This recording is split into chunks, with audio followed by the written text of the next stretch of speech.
Thank you very much for inviting us to speak. Shall we? Okay, we are now 12. So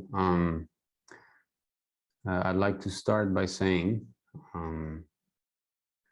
that it's a great honor to be in all of your association. I'm very conscious that this class is given by His Grace, Sunagopal Prabhu, and that we shall never be able to represent him properly. We shall be able to speak a little bit only because of the training that we got from His Grace.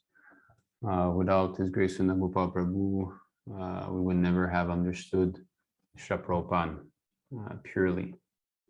So I just want this to be clear, and also the fact that I'm speaking in the presence of many senior Vaishnavas. You know, this is another thing.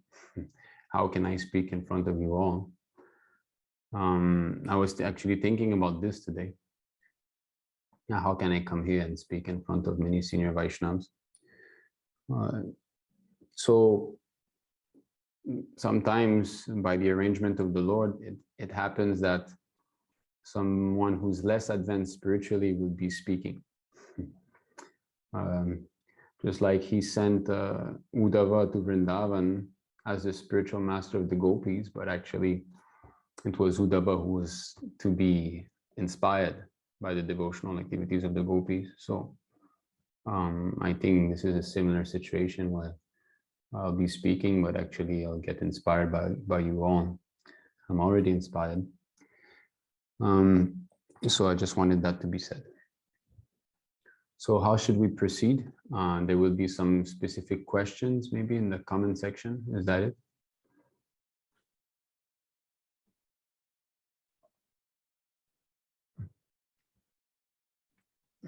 So Hare Krishna to Shreya Mataji, Hare Krishna to Pavitra Mataji in the comment section. I will be sharing the link. I forgot to share the link. There's some new bhaktas that we've come in touch with recently. And they're actually from, what is it? Andaman Island. You know, in India, there's an island east, you know, that separates the Indian Sea and the Andaman Sea. Anyone knows the name? Andaman Nicobar Union Territory. Sorry? Yes, bro. Andaman, yes. Yeah, so there's this island there, and they're all from there, and this young Bhakta is quite fired up. He already created a group. You can see ISKM movement, you know. He created that, and he added all his classmates in there. Yeah, his name is Udit. So he's very fired up. But I forgot to share the link. And they're all young, they're all at school, you know. So it would be good if they can start attending our classes. I've sent them links for last week's class, but they were busy, they were saying. Okay, so I think we shall proceed with the Mangalacharana prayer. Yeah, Andaman. Yeah, Shreya Mataji is saying Andaman. But there's two names, you know, there's something in Andaman and Andaman. Nicobar. Ah, yeah, exactly. Andaman and Nicobar Island, yeah.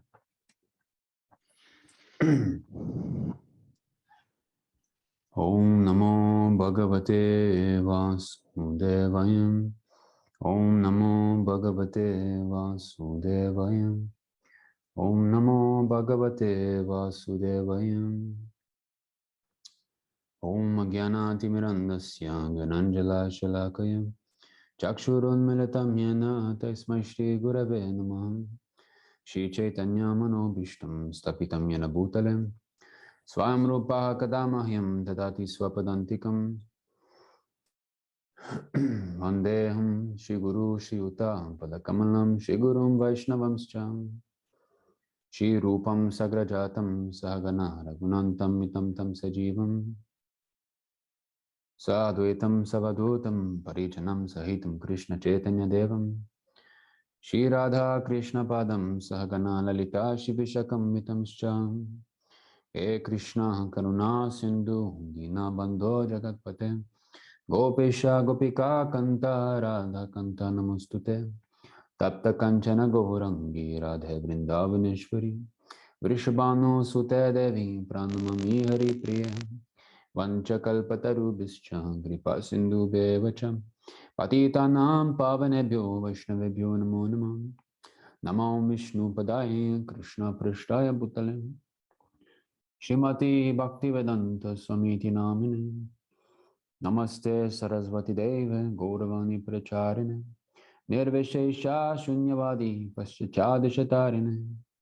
Jai Shri Krishna Chaitanya Prabhu Nityananda Shri Advaita Gadadhara Shivasari Gaur Bhaktavind Hare Krishna Krishna Krishna Hare Hare Hare Rama Rama Rama Hare Hare. So I'd like to offer my humble obeisances unto their Lordship Shri Nitai Gaurasundar, unto our revered spiritual masters, the Divine Sri Bhaktivedanta Swami Prabhupada, unto our revered Shiksha Guru, His Grace Sunagopal Prabhu, and unto all the assembled devotees of ISKM worldwide.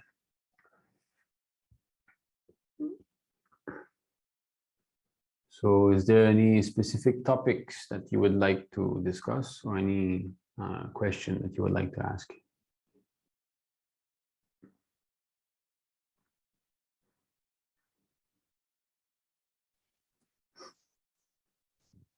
So Hare Krishna Prabhu, thank you for giving your association on this platform.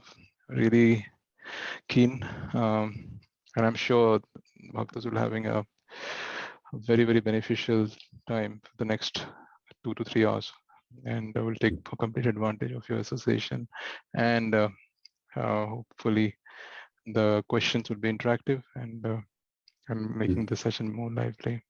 So thank you again for your session, and I request and my humble obeisances to all devotees associated or congregated here to ask any questions. It may be, do not hesitate. Please take full advantage. We have complete fire before us, and please take the right association. I can be extinguished very easily. So yes, if there's any question, otherwise maybe we can. I think we got the first one. Subha Mataji. Subham Mataji. Oh, it's Prabhu. I'm not sure. Sorry for that. Dr. Subham Sukla. So, how can we see Krishna everywhere?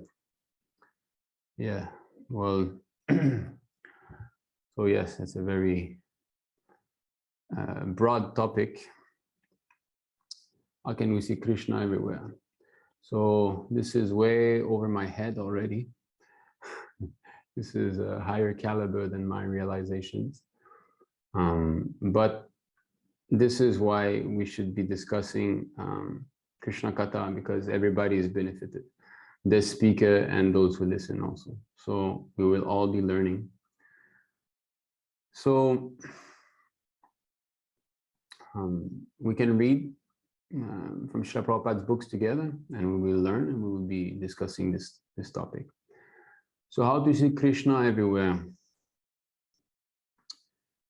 So the basic principle of seeing someone everywhere is its love. So Srila Prabhupada often gives this example of a child, that because the mother loves the child so much. Sorry, Prabhu, is it possible to do spotlight when I don't share the screen like this, so that I can be seen big? I think if you enable the function spotlight or something, my screen will kind of pop out, Kriti Guranga Prabhu, are you the one managing?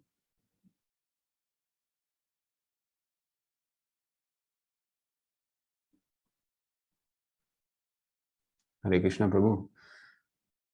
Is it possible to make my screen bigger so that everybody can see? Because when I speak, it's more personal, that people see, just Krishna like in a Prabhu. temple. Hare Krishna, Prabhu. Danot Pranam, Jishra Prabhupada. Prabhu, we can see you clearly, Prabhu. Oh, so I'm big now on your screen? Yes, Prabhu. Yes, Prabhu. Yes, Prabhu. Okay, sorry. Okay, it's not happening on mine, that's why. Maybe I'm the one who's not... Okay, so Prabhupada gave this example many times, just like a mother.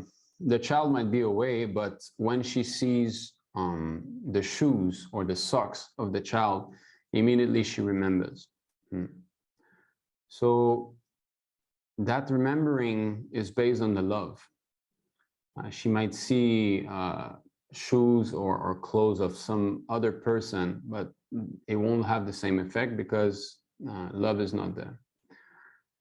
So in order to see Krishna everywhere, one must be in love with him. And for us, devotees who are sadhana bhakta, we are trying to attain the stage of love by our sadhana bhakti. So for us, we have to cultivate knowledge first. Because this spiritual advancement rests on knowledge. So at the moment, we need to be understanding who Krishna is, because there is still doubts, you see. The whole process of spiritual advancement rests on faith.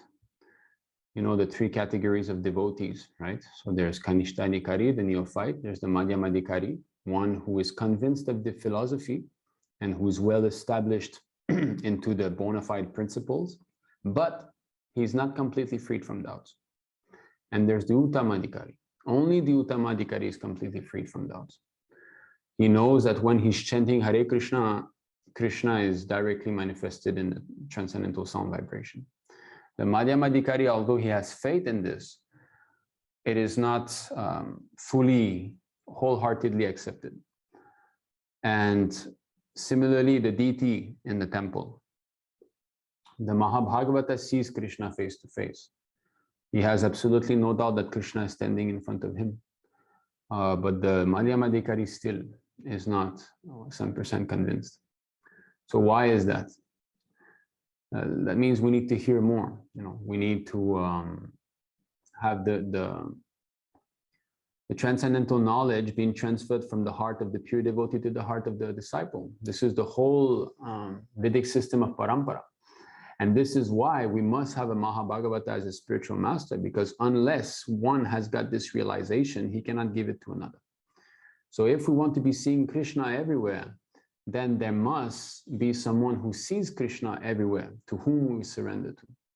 And only in this way will we be able to see him. So, Dr. Shubham, maybe you could turn off your camera. You're quite a young doctor, huh? Okay, so we'll be seeing a verse here. I will be sharing my screen. Just one moment.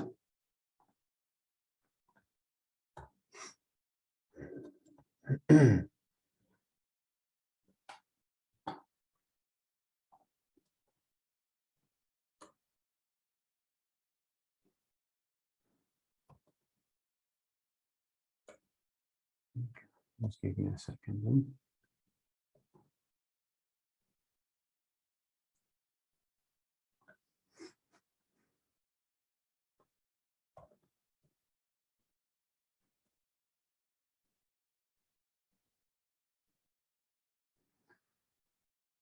Okay, so this is from the 10th canto of Srimad Bhagavatam,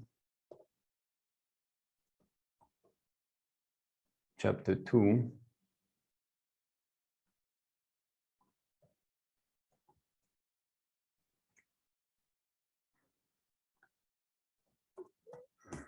Okay, sorry, I haven't shared my screen yet. Okay. Google Chrome. Okay. All right, can you see my browser here? Yes, Prabhu. Okay.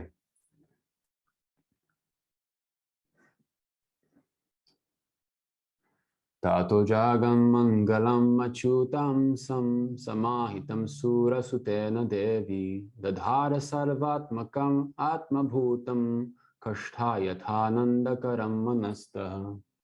Who would like to read the translation? May I read, Prabhu? Yes, sure. Okay, Prabhu. Thereafter, accompanied by plenary expansions, the fully opulent Supreme Personality of Godhead, who is all auspicious for the entire universe, was transferred from the mind of Vasudeva to the mind of Devaki. Devaki, having thus been initiated by Vasudeva, became beautiful by carrying Lord Krishna, the original consciousness for everyone, the cause of all causes within the core of her heart, just as the east becomes beautiful by carrying the rising moon. So here the important word that Prabhupada used here is initiated by Vasudeva. So you see the importance of initiation. What is this initiation? The Lord was transferred from the mind of Vasudeva to the mind of Devaki. So this constitutes initiation. And Prabhupada elaborates in the purport. As indicated here by the word Manastha, the Supreme Personality of Godhead was transferred from the core of Vasudeva's mind or heart to the core of the heart of Devaki. We should note carefully that the Lord was transferred to Devaki not by the ordinary way for a human being, but by Diksha, initiation. Thus, the importance of initiation is mentioned here. Unless one is initiated by the right person, who always carries within his heart the Supreme Personality of Godhead, one cannot acquire the power to carry the Supreme Godhead within the core of one's own heart. Yes, so here, this is very clear. Unless one is initiated by the right person, who is that right person? Who always carries within his heart the Supreme Personality of Godhead. So this is the right person, and this is the Mahabhagavata. Because only him, due to having his eyes smeared with tinge of love, can he see the Lord everywhere. One cannot acquire the power to carry the Supreme Godhead within the core of one's own heart. So what does that mean? That means he will not be completing the process of Diksha. Because Diksha, initiation here, is clearly that the Lord is transferred on the Supreme Personality of Godhead, is transferred from the mind of Vasudeva to the mind of Devaki. So the samam banam of initiation is when the Lord will be within our mind or within our heart. Mind and heart are all synonymous. Here it says manastaha. So the heart is the seat of the mind, right? So if we don't have a pure devotee as our spiritual master, we will never be able to also carry the Lord. In other words, initiation will not be completed. Because what is this initiation? Initiation means transfer of transcendental knowledge, but ultimately transcendental knowledge culminates in realizing Krishna. And this is how we'll be able to see Krishna everywhere, because what does seeing Krishna everywhere means? It's not that, you see, it's not that Krishna, we're carrying Krishna and everywhere we're putting him there, like we're carrying a deity or so on. It's just like if I'm wearing some red shaded sunglasses. So whatever I see will be red. So the actual carrying is within me. It's not that it's external, but it's internal. So because the Lord is within the heart of the pure devotee, of course, he's within the heart of everyone, but there's a process. The example is just like ghee is within cow, right? We take milk from cows, we transform it into, butter, we churn it, then we get, we churn it into butter, we boil it down, and then we get ghee. But when a cow has got some diseases, according to Ayurvedic treatment, some diseases are treated with ghee. So we give ghee to cow, but ghee is already there in the form of milk within the cow. So how is it that it has to be extracted, it has to be treated, and then again given? So similarly, although the Lord is within our heart, there's a process that we have to receive it again, or revive our eternal relationship with him. So that process is through the mercy of the pure devotee. Krishna said, Tomara Krishna dite pav. So Krishna is yours. you can give him to me. So that is an important factor that distinguishes contaminated devotional service from pure devotional service. What is that? Is that we can make advancement, by our own efforts in sadhana bhakti. But ultimately, the Lord is not within our control, which means that even though we do everything properly, the Lord still has his independence. It's not that he is forced to reveal himself to us. We cannot force him. So even though we might be doing Mangalarti, we might be doing, which we should never neglect these things. Still, if the Lord doesn't want to reveal himself to us, he will not, because he's fully independent. So ultimately, it rests really on utter surrender. The Lord will be pleased only with complete surrender, not holding back anything. And the pure devotee will bestow the Lord upon his disciple who has understood that. So, before we proceed further on this branch of topic, I would like to show something else concerning initiation. So this is, of course, very much quoted by Prabhu. Where's my? Sorry, I'm still running this. Okay. Can you see my screen now? Yes, Prabhu. Yes. Okay. So you know this as the process of what initiation is. Huh? So who would like to read that part here? May I continue, Prabhu? Yes, sure. Yes, Prabhu. Diksha is the process by which one can awaken his transcendental knowledge and vanquish all reactions caused by sinful activity. A person expert in the study of the revealed scriptures knows this process as Diksha. So this Diksha will burn our material body, basically, because there's this verse also here that the transfer of transcendental knowledge is compared to fire. You can read that.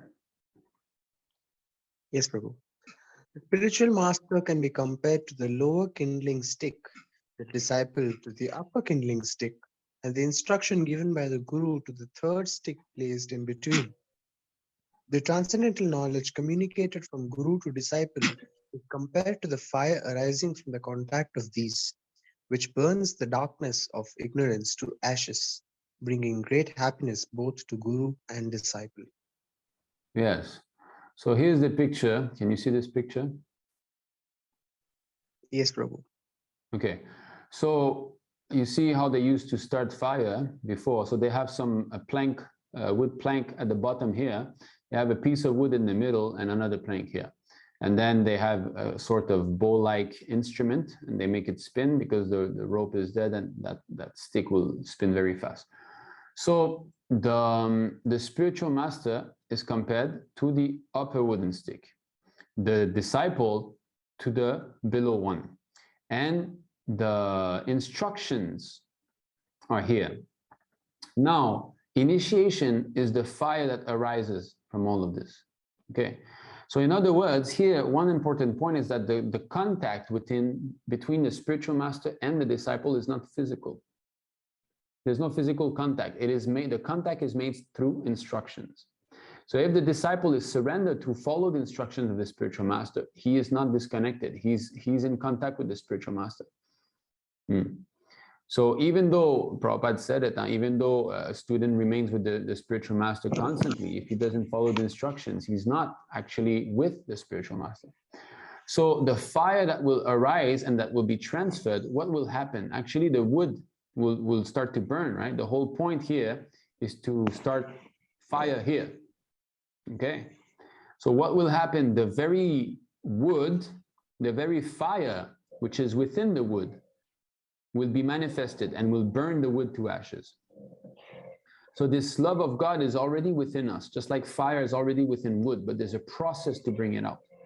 And by this process, it will burn our very material body. Because we cannot serve Krishna with material senses. Prabhupada many times told us that. What is material senses? What is spiritual senses? Of course, now we have jnana concerning this, but vijnana is lacking. We still don't know exactly what is spiritual senses. So we have to follow the process, but one day we will start to understand. So by burning the covering of ignorance, the wood, the pure element, the fire, love of God will be shining and will be pervading. So there's another, are you still seeing the picture at the moment?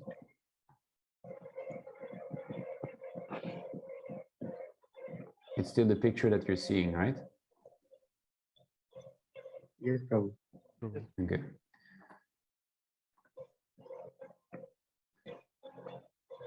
Who can, okay.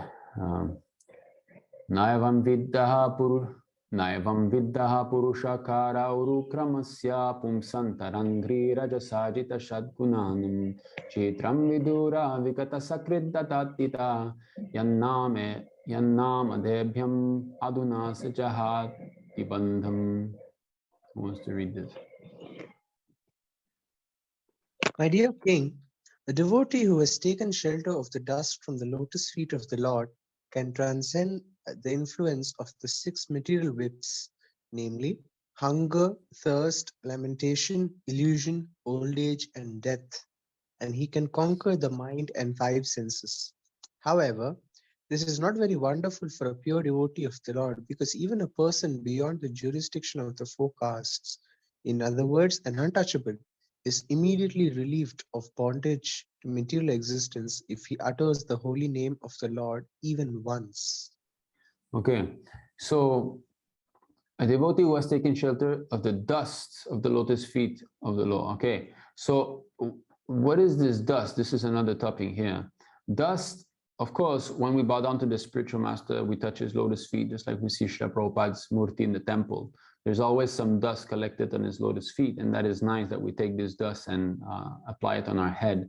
But there are many persons who do that and do not actually have a genuine serving mood to Srila Prabhupada.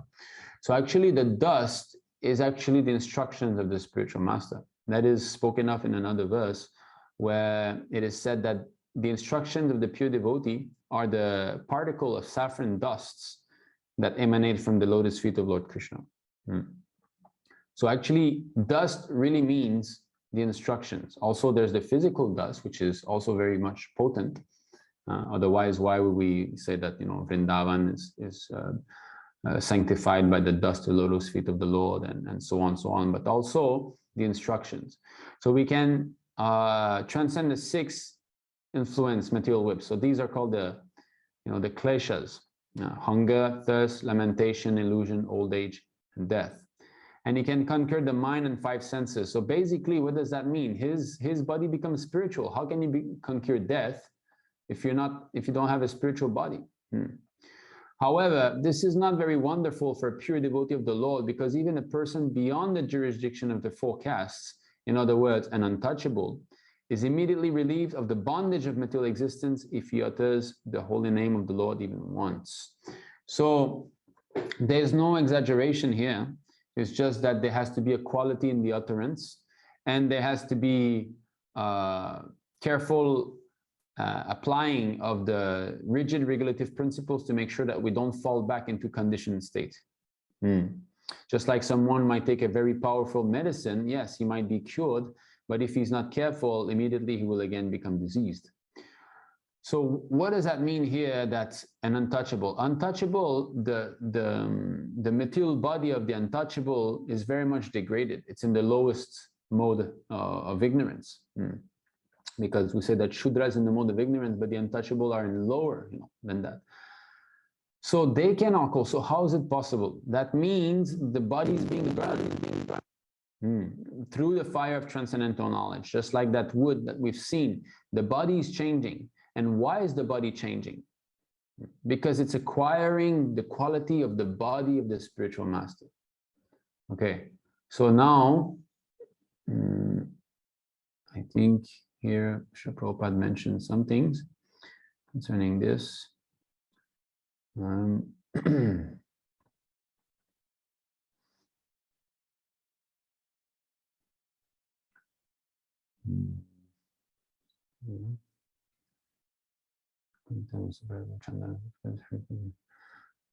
Okay, yeah, read the last paragraph. Yes, Prabhu.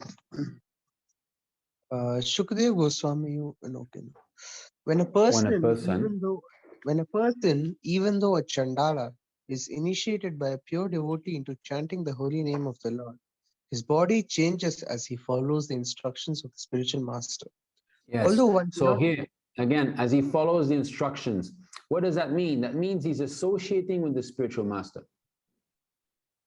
Actually, you see, because there are some unauthorized people who will be giving the exact same instructions.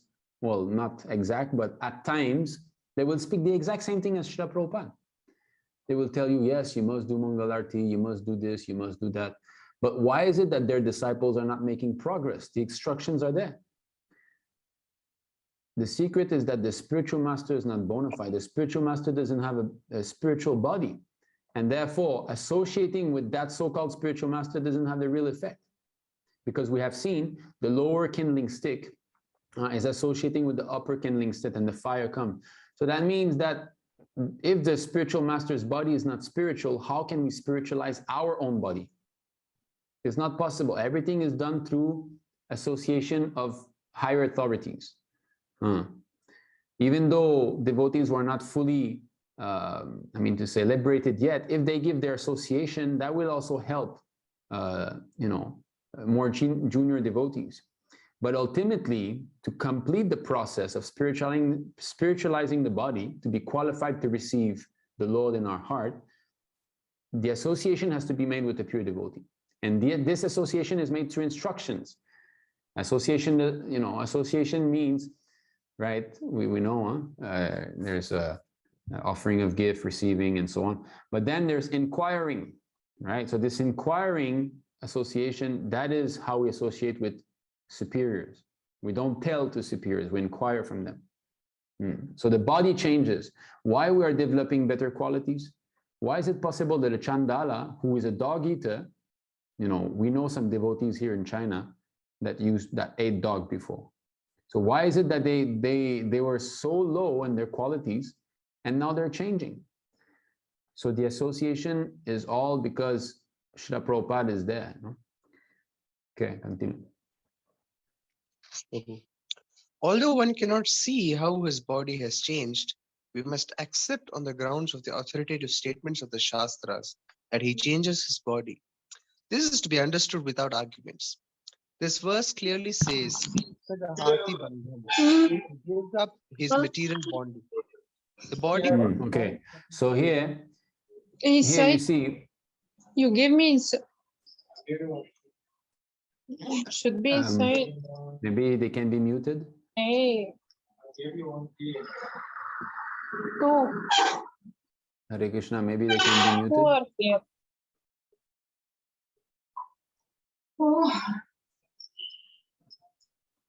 So Hare Krishna, Pavaneshwar Prabhu and Rukmini Mataji, is it you who, I think we are hearing you. Okay, so here, although one cannot see how his body has changed, we must accept it on the grounds of the authoritative statements of Shastras, that he has changed the body.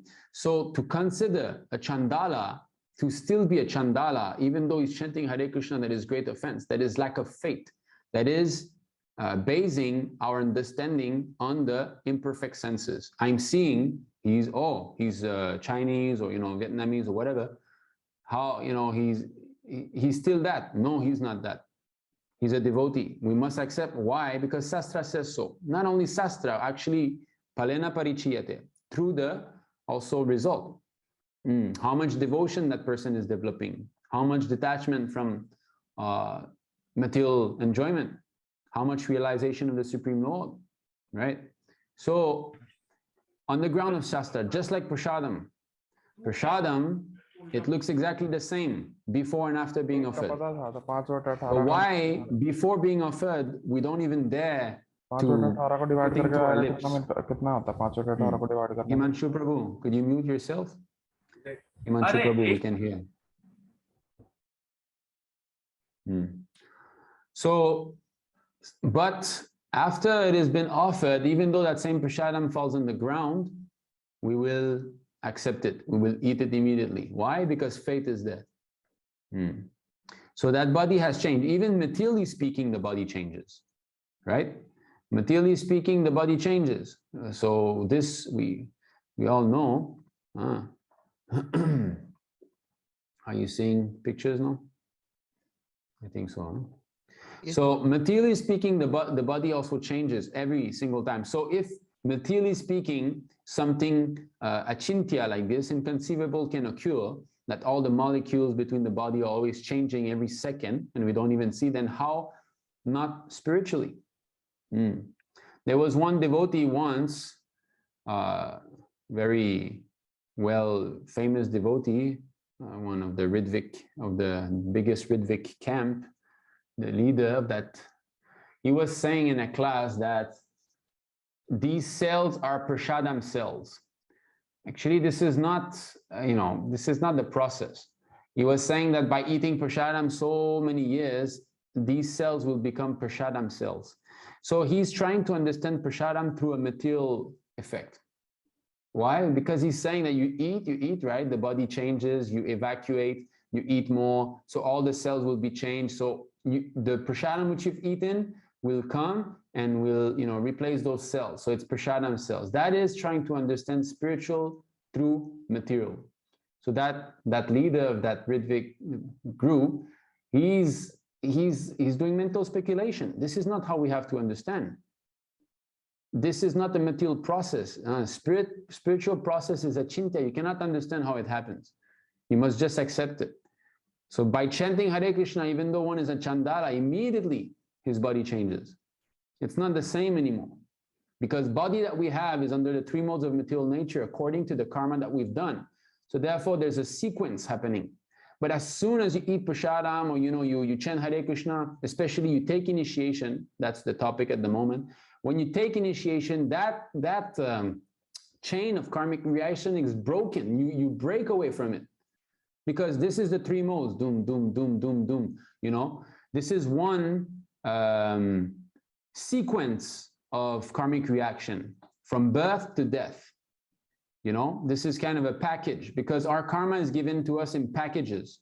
What is that packages? As soon as you're born, boom, you have all the stars and the planets that are aligned, and that's it. You have been given a whole package for this life of pleasure and pain. So you're giving your karma in packages. It's not something that is very linear always. It's more like big packages that we get. I've read this today. Prabhupada speaks about that in the third canto, 31st chapter, in the purports. So as soon as you're born, you have a certain amount of pain and pleasure that is to be done. So you're following that and you cannot break away from it. It's not possible. But when you take initiation, the spiritual master takes away all your sinful reactions and he's giving you instructions that come from another world. That means that those instructions are coming from somewhere else. They have absolutely nothing to do with this chain. So it breaks. You're going somewhere else. It changes. And therefore, Prabhupada said a devotee might live only 70 years according to his chart, but because he's a devotee, he will live 90 years also. So the Lord will change that. So that means the body has been changed because body and karma are cannot be separated. Body means karmic reaction. This is our package that we get. But when we become spiritualized, there's a change here. So it's under a different potency. So that's how we have to understand. Okay, let's go back to that purport.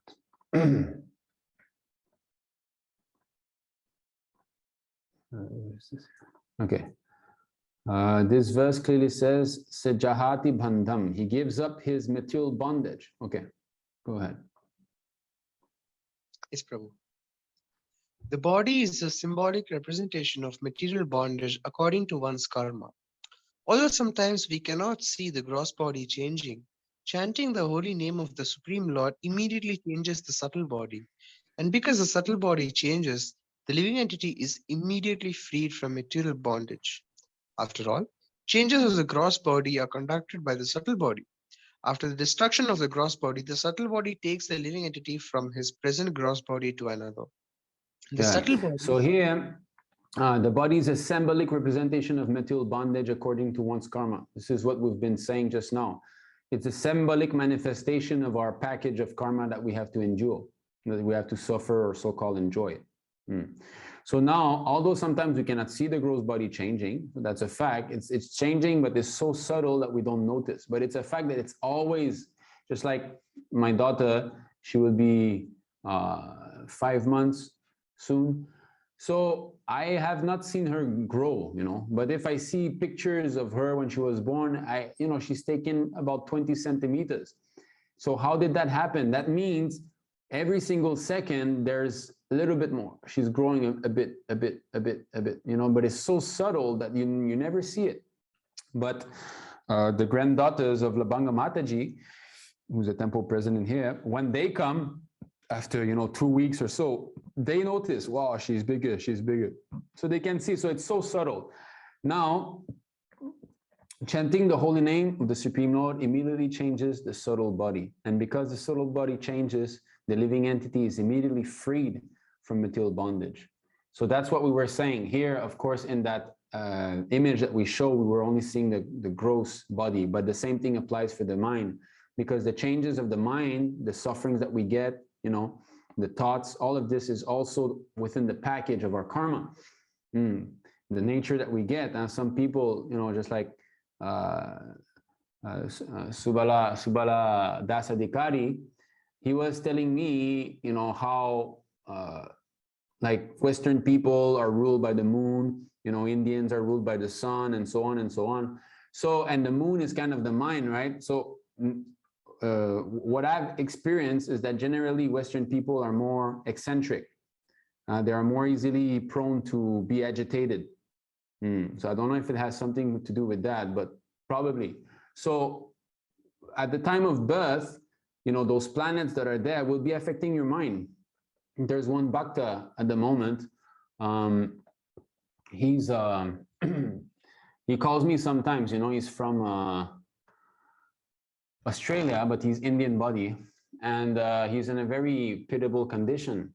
He's in a mental hospital, not really mental hospital, but for people who have got mental disabilities, there's some help there. Not that he's locked in, but he can leave if he wants, So, and his mind is just torturing him so much. Sometimes he calls me and he just wants me to preach to him, and I try to help him as much as, but I can see that the karma on him is just so heavy, and his mind is just hammering him. So we had also one young bhakta who joined in Singapore at one point, from Germany. He was doing good in the beginning, but then this boy's mind was just such a mess. He could not go over it. It was just so strong that he basically could not make it. He fell down. So so birth, although we say that yes, bhakti yoga is beyond the body, anybody can come and this, yes, that's all right. This surrendering process, it's a fact, it's on the level of the soul, but that surrendering process comes after many births. Otherwise, why is Krishna saying, Gyanavan mam prabhadage vasudeva sarvamati. So bahunam janmanamante. So he's also, the Lord is saying, and even when he says everybody can approach me, women, shudra, workers, what to speak of the righteous king. And so why is there distinction there? Krishna is clearly making distinction of bodies, right? He's saying, yes, everyone can approach me, laborers, women, vaishyas. What to speak of the righteous brahmanas, what to speak of the kings. And so that means there is something there, by pious activity, we get higher grades of body, and that will help. There's 3 types of pious activity. One type of pious activity will help us to get material enjoyment. That is not really the real pious activity. That's actually, it's useless. The second type will help us to achieve liberation. That's also useless. The third type will help us to come to devotional service. That's the real type of pious activity. What is that? That's real Agyata Sukriti. Just like you go see someone, sir, would you like to give, $100? We're building a temple. He's not a devotee. He doesn't care, but okay, yeah, these Hare Krishna people are nice after all. Give 100. That's real pious activity, because that in the long run will help him to become a devotee. So still, material body and mind will help, at birth. So, but it's a fact also that there are some exceptions to the rules, just like, of course, but all of these are very exalted devotees. But Hanuman, he was a monkey, and it did not hamper his devotion. There is this, this tribe lady, also devotee of Lord Ramachandra.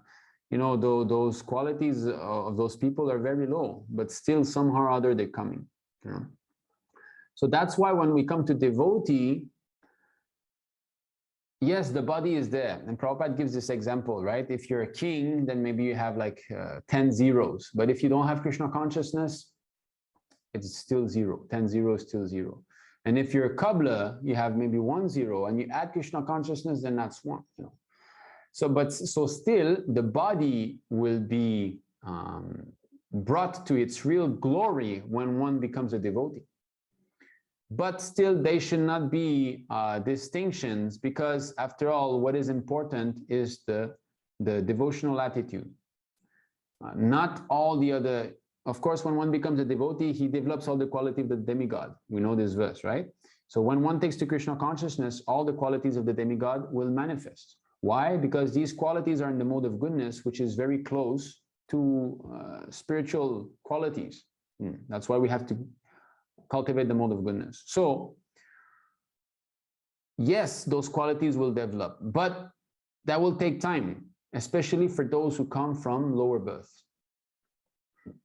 So, for example, here, China, Chandala is considered to be a lower birth.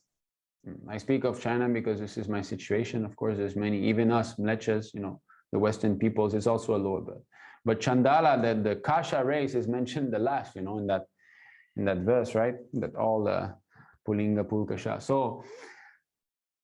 So all those qualities of, maybe tolerance, cleanliness, all these things will be manifested less in the lower grade body and more in a higher grade body.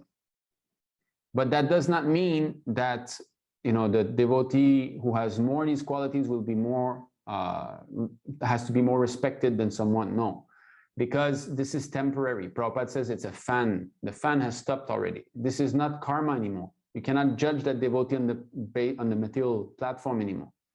The karma is finished, but still the body is there, right? It's not going to be, transforming into a Vaikuntha four-handed right away.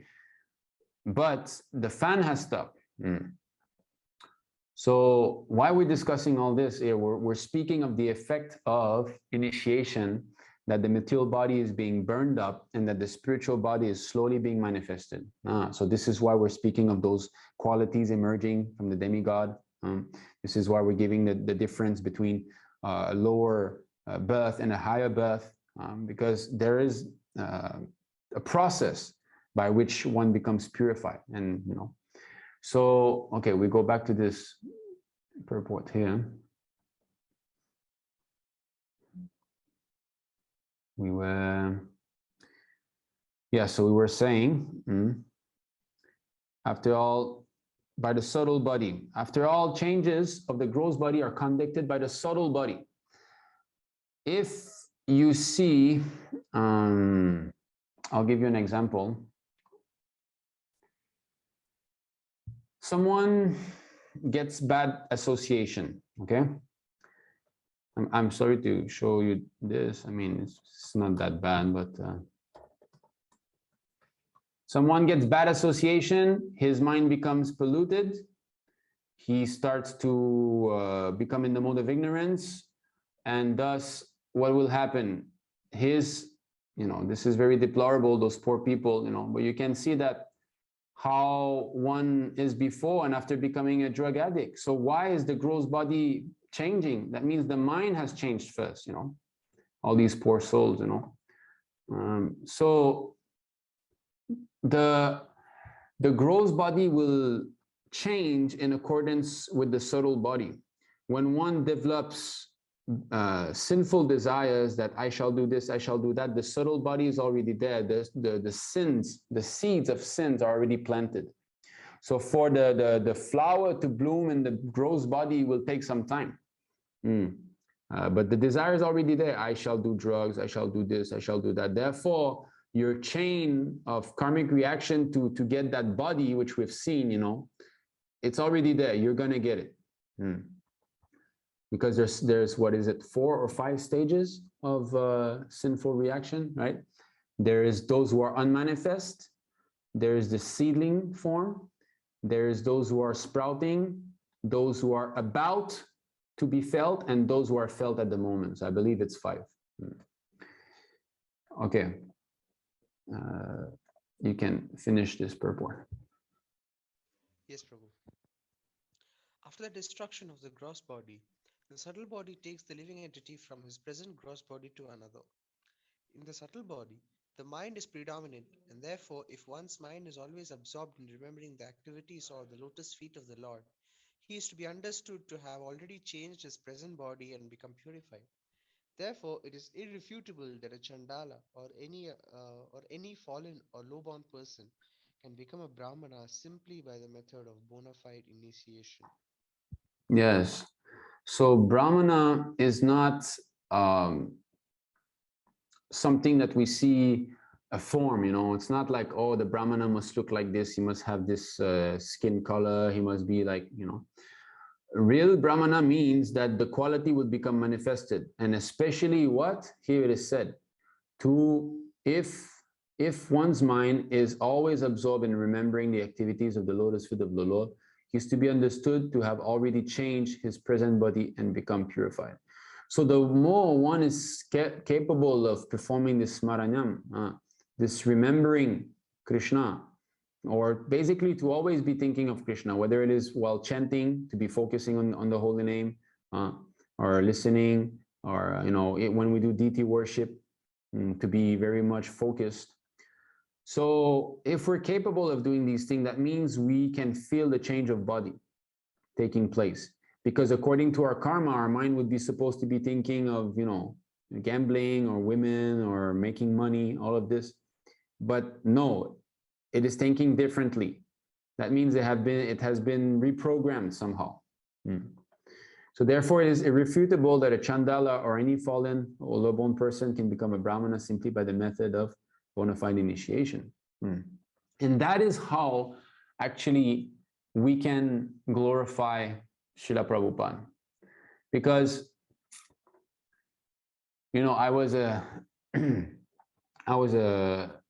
there's a few devotees now that it happened a couple of times. They were asking me online or in the comment section of our videos, who's your spiritual master? You're doing great service. Who's your spiritual? So of course, they always ask this when you go to any ISKCON temple and you engage in a conversation. That's the big question, who's your guru? But this time, the way I was seeing it was different. They were asking because they wanted to inquire, somehow or other, they became maybe impressed or enthused by seeing a video. And they're asking, may I ask, who's your spiritual master? So they are seeing, these devotees, these ISKM devotees, they're special. Maybe they don't know we're ISKM, but they're seeing us, right? And then they're saying, they know, right? They have devotion, or somehow or other, they're seeing something different. So they want to inquire, who's your spiritual master? Because a guru is known by his disciples. So if we develop these nice qualities, if we're serious about following Srila Prabhupada's instructions, we will be able to present clean-cut philosophy. We'll be able to present, very first-class character, men of character, women of character. We'll develop very nice qualities. So if we are able to bloom in this way and become so many beautiful flowers that are offered at the lotus feet of Srila Prabhupada, then we will really bring glory to Prabhupada, because the world will see that if these Ritviks are so unbonafide, how is it that they're shining in this way? So that's how we're going to be proving, because Palena Parichiyate, the real proof of bona fide initiation is this, is that one will develop beautiful qualities, one will have real knowledge, you know, everything will be sharp.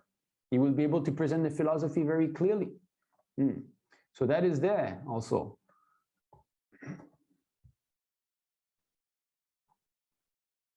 Sorry. Okay. So here, what happened?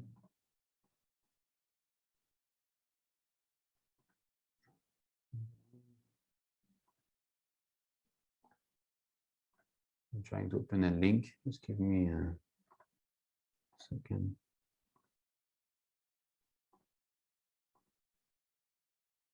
Why is this not? I'm just trying to do something here which I've never done before. So just give me a.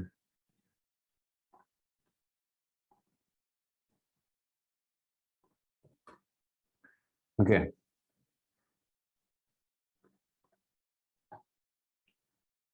All right. Let me share the screen again.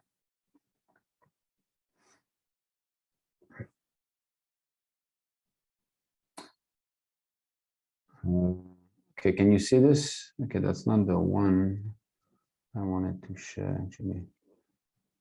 Okay, it's the next 9 after. Yeah. Okay, can you read this? Oh yes, Prabhu. Gopinath Acharya replied, knowledge of the summum bonum, the absolute truth, is evidence of the mercy of the Supreme Lord. All right. So to understand this knowledge is evidence that we are receiving the mercy. It's evidence that we're properly connected. And that's how we're going to be able to show them that, yes, you know, we are there. Another verse, of course, very famous, that Prabhupada often quoted. Why is this not appearing? This Prabhupada books has been having a lot of problem recently, unfortunately. So 647, I have to go here.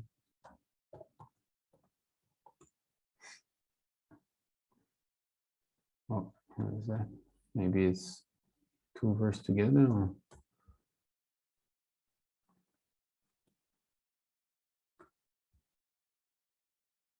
what is going on?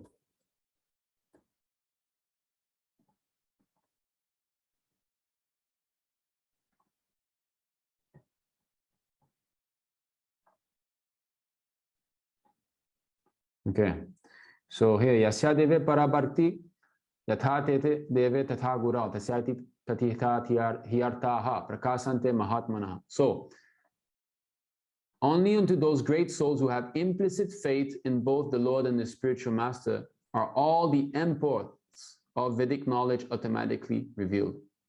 So again, here the stress is based on faith. So to facilitate this transfer of transcendental knowledge, which is Diksha, which is initiation, to facilitate that initiation process, one must have faith.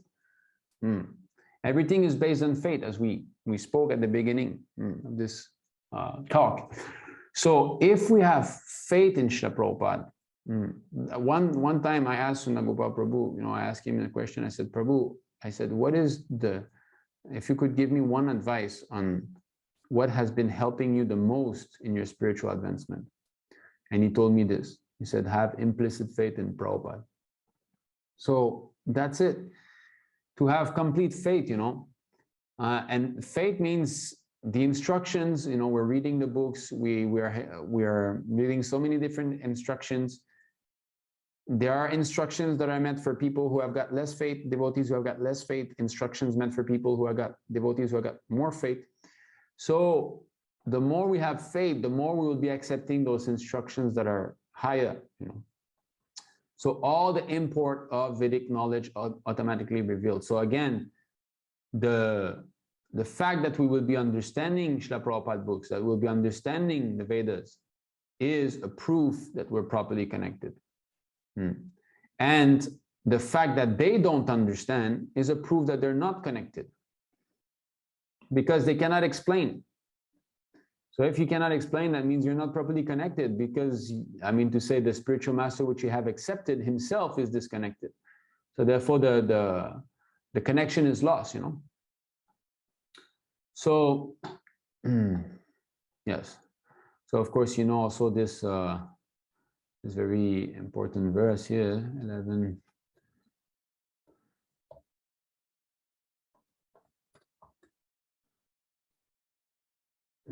Who wants to read this?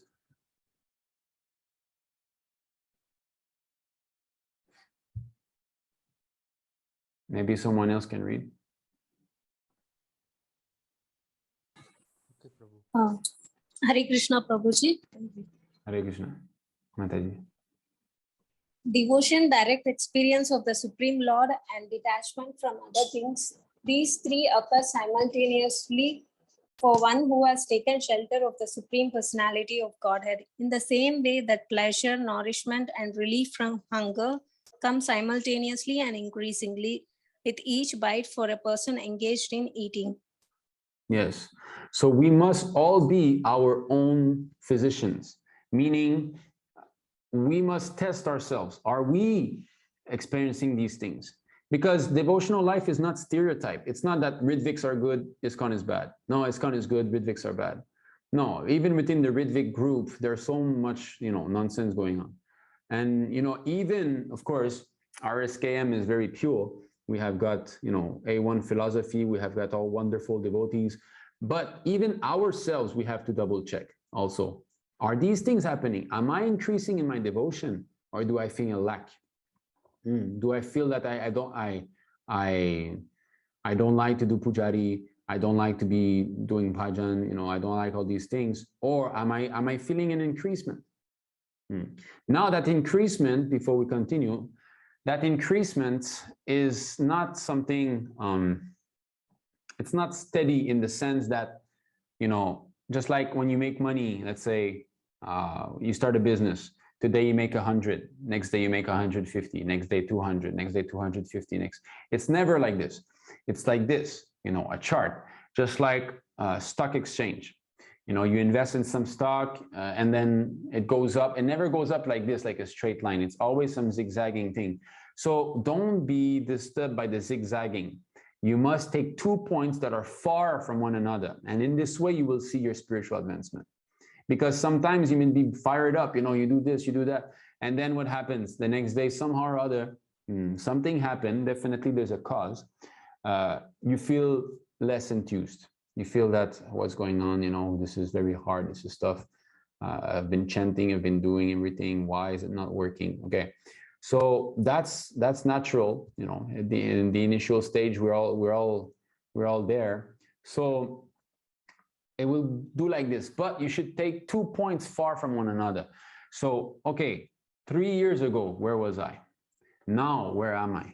Then you compare, then you can see. That's why when they see these stocks thing, for those of you who have seen some stocks graphs, you see there's always a line that they trace, like January 1st, 2019, January 1st, 2022. Then they can see the progress clearly without being distracted with all the ups and downs. So this is what is happening to our spiritual life. We're going up and down, up and down. It's a whole roller coaster, I myself, if I can speak a bit about my beginning, wow, it was so hard, to be alone. So that's why I feel compassionate when I see new devotees that are coming and they're alone, but they're very fortunate that they have got this, When I started Krishna consciousness, I started reading Bhagavad Gita. I was here in China in 2014, and I had been in China for already 6 years at that time. I was in 2008. I came here, but I was living as a karmi, But my father had given me this Bhagavad Gita. so my parents are devotees. I was born in ISKCON in Montreal. But anyway, so as I came to China, my father had given me this Bhagavad Gita, but it was sealed. You can see it's a bit aged. It was sealed, not because I'm a great scholar, it was because I'm a rascal who didn't take proper care of it. In the beginning, it was just carrying it, in my bag and not taking good care of it. So it's my fault. And he had given me this, and only in 2014 did I open that. And I started to read. So at that time, I was here alone in China. I did not know the Matajis. I did not know. And at that time, I did not even know much about Ritvik system, And so at that time, why I'm speaking this again, it's all related to that subject that we are changing our body, right? We are trying to basically kill the material conditioning that we have, the bad qualities, and we're changing. Because this is also warfare. Srila Prabhupada said that we're also doing warfare, because when you make a devotee, you're actually killing a demon and making a devotee at the same time. It's even more efficient than swords and bow and arrows, because you're killing the demonic quality of that person. So similarly, I was very much demoniac, in the sense that I had a lot of demonic qualities. I was drinking, I was smoking ganja. This is not a big thing in Canada. You take 3 kids out of 4, they smoke ganja in Canada. Anyway, so I was smoking all these things, doing all these bad things. And then, so I was starting to chant and read, and it was going like this, always. Literally, I would sometimes, I'm not proud at all to say these things. Okay, this is not something to be proud of, but why I speak these things? Just because I know that many of you are alone somewhere, and you don't have physical association. I just want to be sharing this so that you can have some, tangible example of someone else who went through, a similar thing. So I would sometimes read Bhagavad Gita, I would be there, and then I would chant, and then I would smoke some ganja, and then I'll be like, oh no, again. And then even after smoking, I will reopen Bhagavad Gita and I will continue reading. So it was like this. And then after that, a big mistake, which many neophyte devotees do, is that I thought, now let me go back to Canada and save my family. I myself was at the bottom of the well, and I was thinking, let's go save my family. So what happened? I hit a complete wall. I went back to Canada. I thought I had started to practice for only a few months. I was not initiated. I didn't have any devotee association. I knew nothing. And I was thinking, let me go save my family. So very puffed up. So I went back and I hit the complete wall. And I remember, because I did not know, all the things that Sunagopal Prabhu is teaching us very clearly. He's pointing out from verses here and there. These things will take years and decades for us to learn on our own, if we were to read through all of Srila Prabhupada books. And could we apply them without a senior devotee showing by example? So that's why, we have Sunagopal Prabhu. We are so fortunate. So I did not know you cannot eat in restaurants. I thought just vegetarian food is fine, So at one point, my sister invited me to this restaurant to eat vegetarian, and she invited one of the old, my sister's name is Krishnamrita, she's also born devotee. So she invited one of the other young devotees of that time. Her name was Rukmini. So she invited her, and I thought, okay, I'll preach or something. I'm going to a Karmi restaurant to eat, and I'll preach, right? So then I see my sister. Then I see wine coming on the table, right? Then this girl, Rukmini, she starts to drink, and then my sister also. And wow, that was one of the worst experiences in my life. I literally had anxiety crisis. I stood up and I started to breathe very fast, and I went in the bathroom, and then I just stayed there. I was like feeling very, very dizzy, because I was in complete, I'm learning to walk and I'm trying to run a sprint, that's what I was trying to do. So, and the whole time I was in Canada for that time, 6 months, it was like this, I was going up and down and up and down. And finally, there's one devotee there who told me, Ramananda Rai, maybe some of you know him. He's in Canada. He's got a nice family, 5 kids, homeschooled, nice devotees. So he told me, hey, there's a temple in China. You can go there. You know, there are Ritviks. At that time, I started to learn about Ritvik more. I knew my father was a Ritvik, but I was not convinced so much at that time. But then I read the final order, and then I was like, okay, yes, that sounds right. And so he told me there's a temple in China, and it gave me the address, and actually that was right next, the city next to where I used to live all this time. So then when I came here, then I started, I came in touch with His Grace Sunagopal Prabhu. I saw them for the first time when they came in China. The first time I met the devotees at ISKM was His Grace Sunagopal Prabhu, His Grace Raghupati Prabhu, who's unfortunately not here with us anymore, Tavavit Prabhu, and Mahaprabhu. They all came to China. So that's when really I met, His Grace Sunagopal Prabhu. And in the beginning, I was not so sure. And by seeing his example and all, slowly, I gained faith in him. So that then only when I came in touch with them, all these powerful Vaishnavas, then I could really start to feel real change in my spiritual life and give up bad habit. Even at that time, I had not fully given up smoking ganja. Can you believe that? So, and it's later on with their association, with their help, that I could manage to fully, So why I'm mentioning all this? The proof of having bona fide initiation is that we will change. We will give up our bad qualities. We will develop devotion for the Lord, and we realize Krishna more and more. So we have to test ourselves. Are we doing this properly? And the thing that's going to happen is that the more we progress spiritually, the more that we will be able to self-analyze oneself. Why? Just like in the beginning, I was at that restaurant. I was like, how could I find a problem? Everything was a problem. Every single point I could have seen in my existence as the time was a problem. So where's the problem? There's no question of where's the problem. Your whole life is a problem. So you cannot really understand what is wrong. Everything is wrong. Another example is that if you have a cloth and you throw at it all kinds of paints, multicolored things. So you say, where's the stain? Well, what do you mean where the stain is? Just stains everywhere. But as you become purified, as you rise to the mode of goodness and the cloth becomes whiter and whiter and whiter, when there will be tinge of red, mode of passion, or tinge of blue, mode of ignorance, you will be able to spot it. And that was not there before. And this is why my cloth is stained at the moment. In other words, when your mind becomes purified more and more, and you're steady in devotional service, when the mode of passion and ignorance enters the mind, you notice it. And then you trace back your day or the day before, and you know why it has entered. Because now you're steady.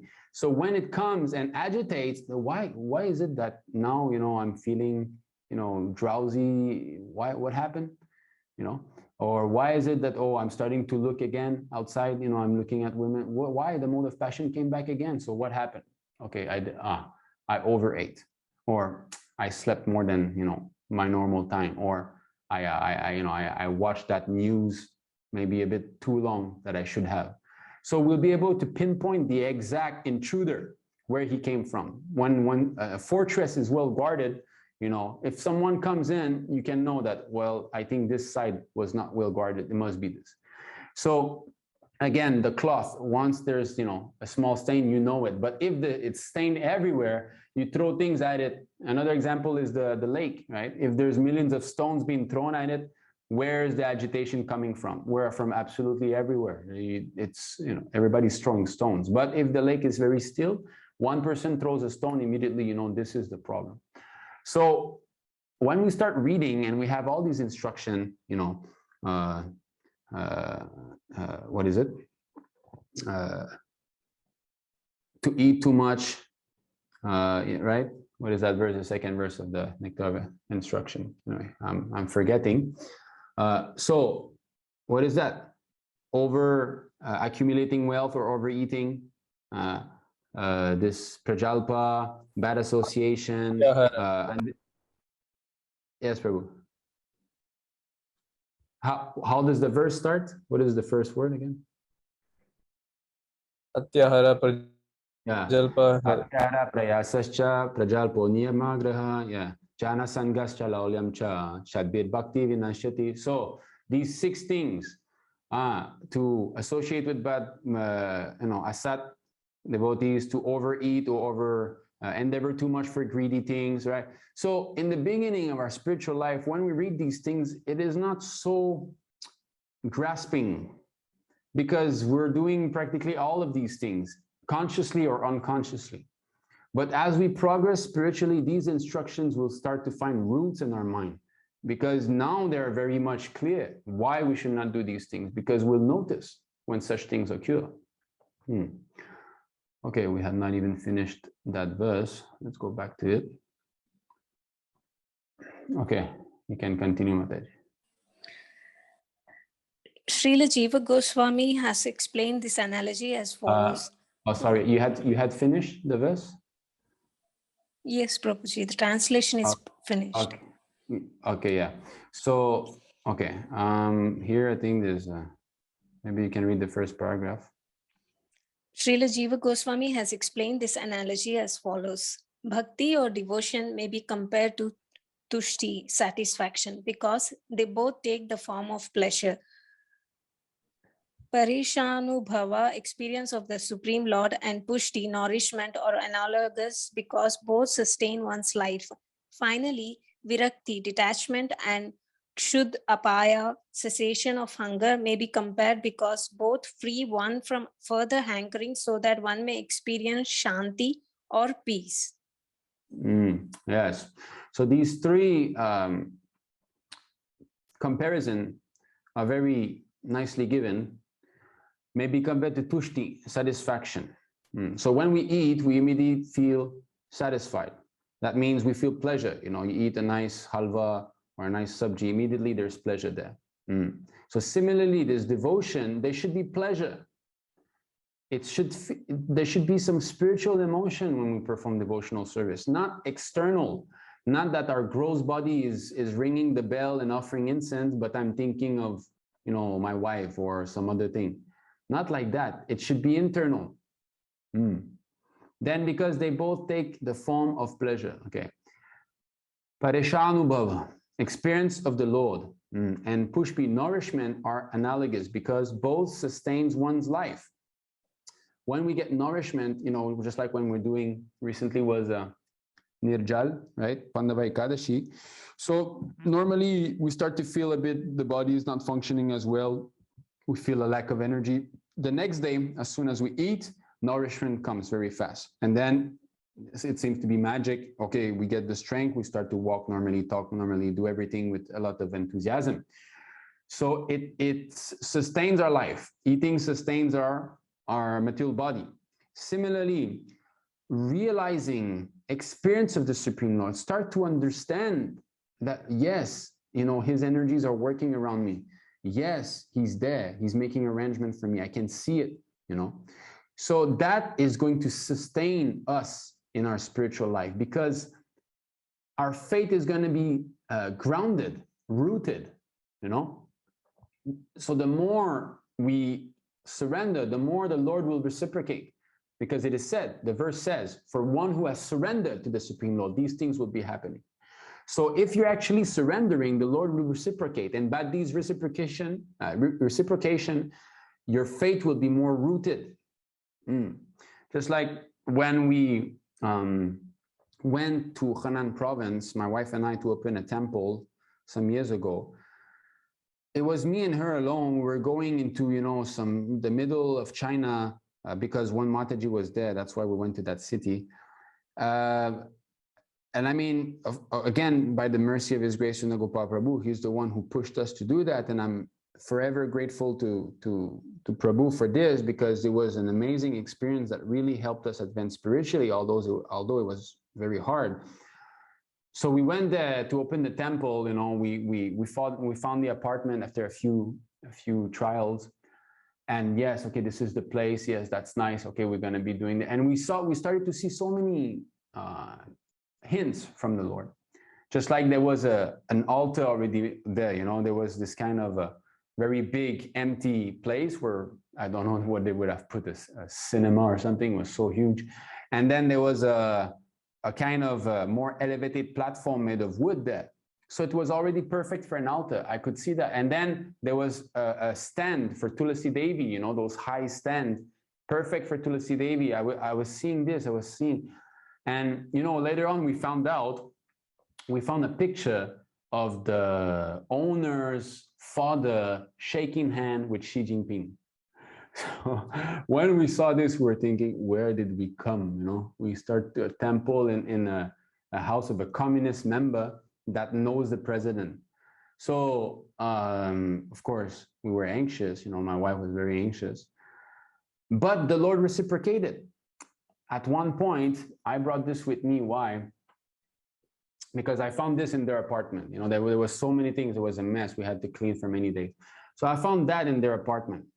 So this is incense from Tibet. You know, so I saw that. I was like, okay, but look,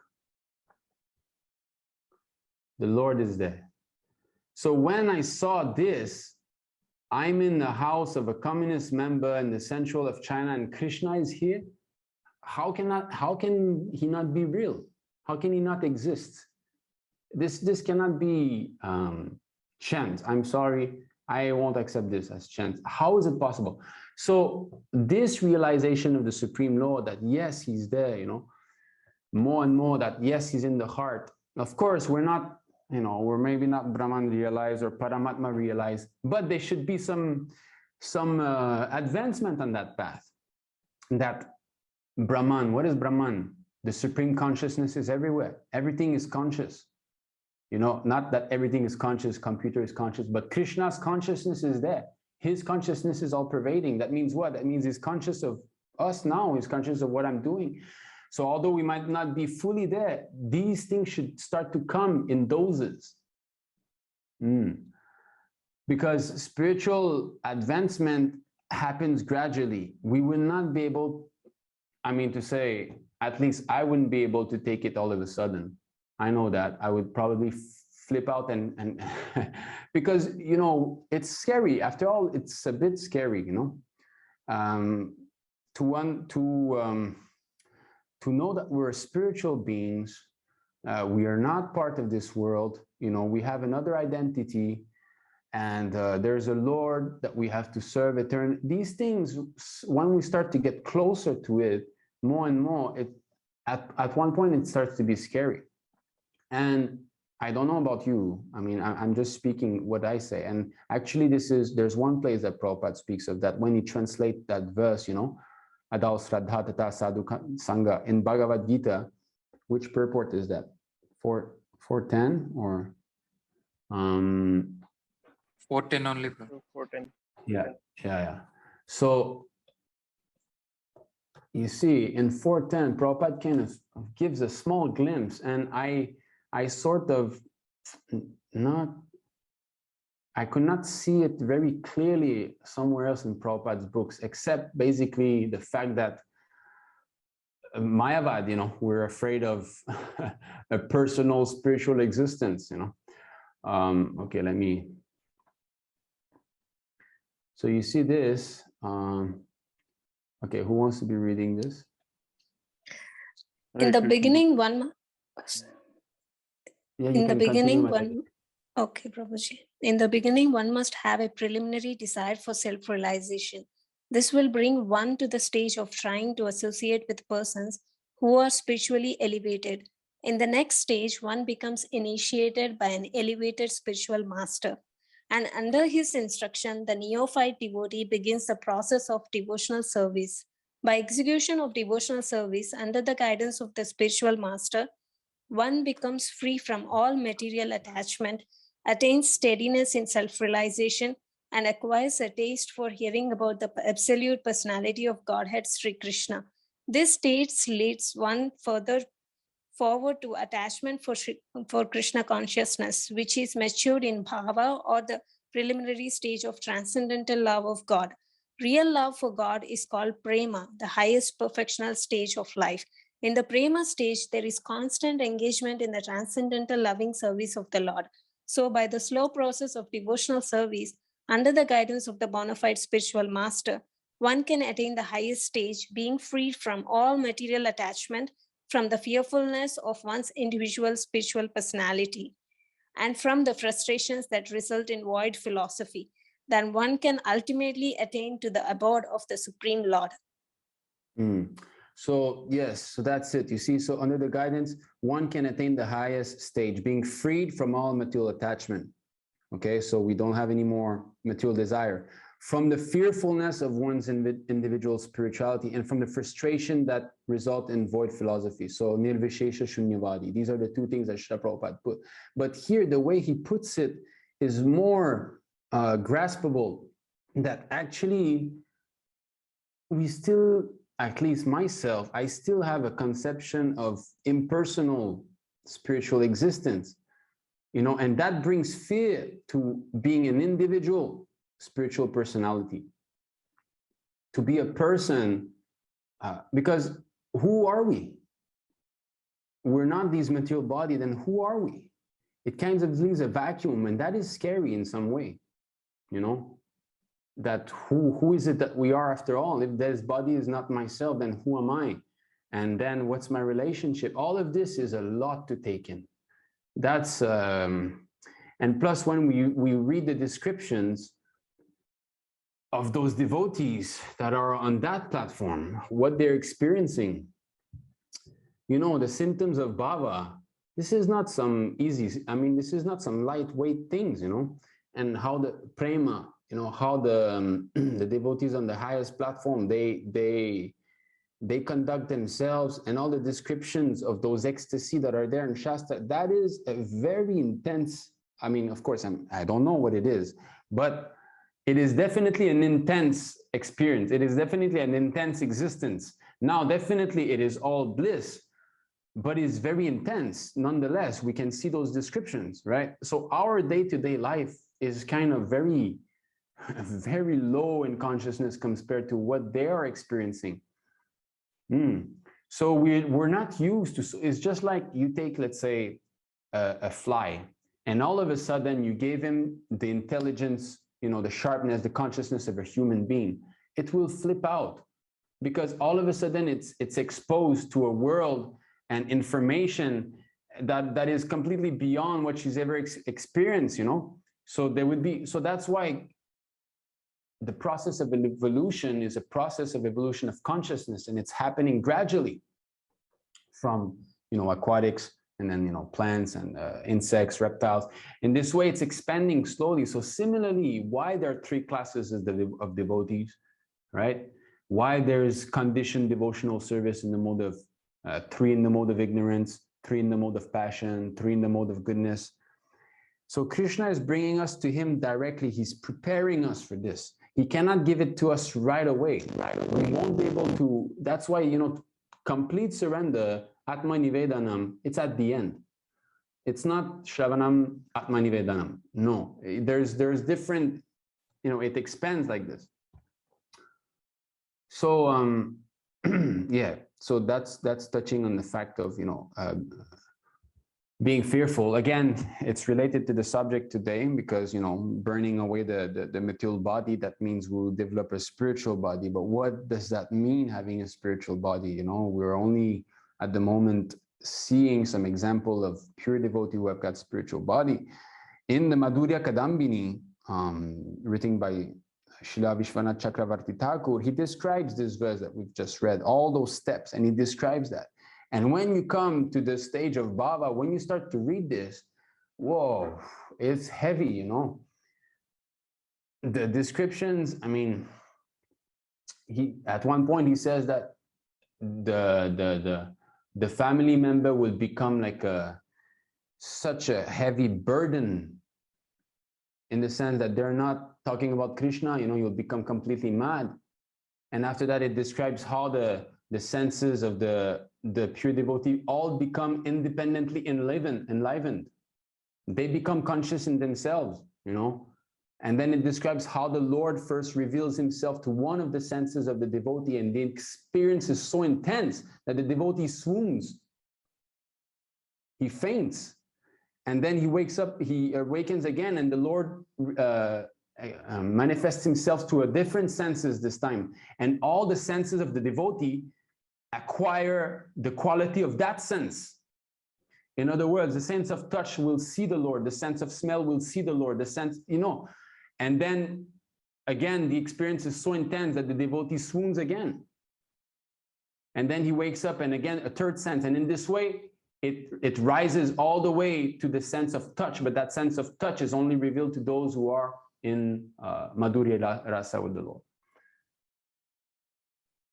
Are we ready for that? That's why pure devotional service, it's not that it's hard to get, it's that, do we want this? Are we ready to change our life to that thing, to this?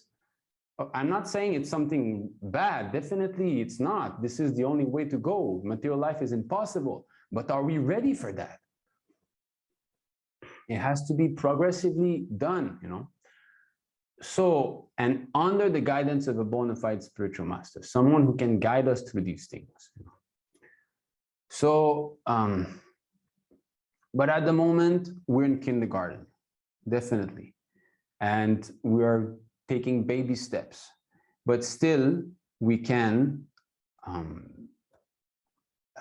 test whether we are advancing.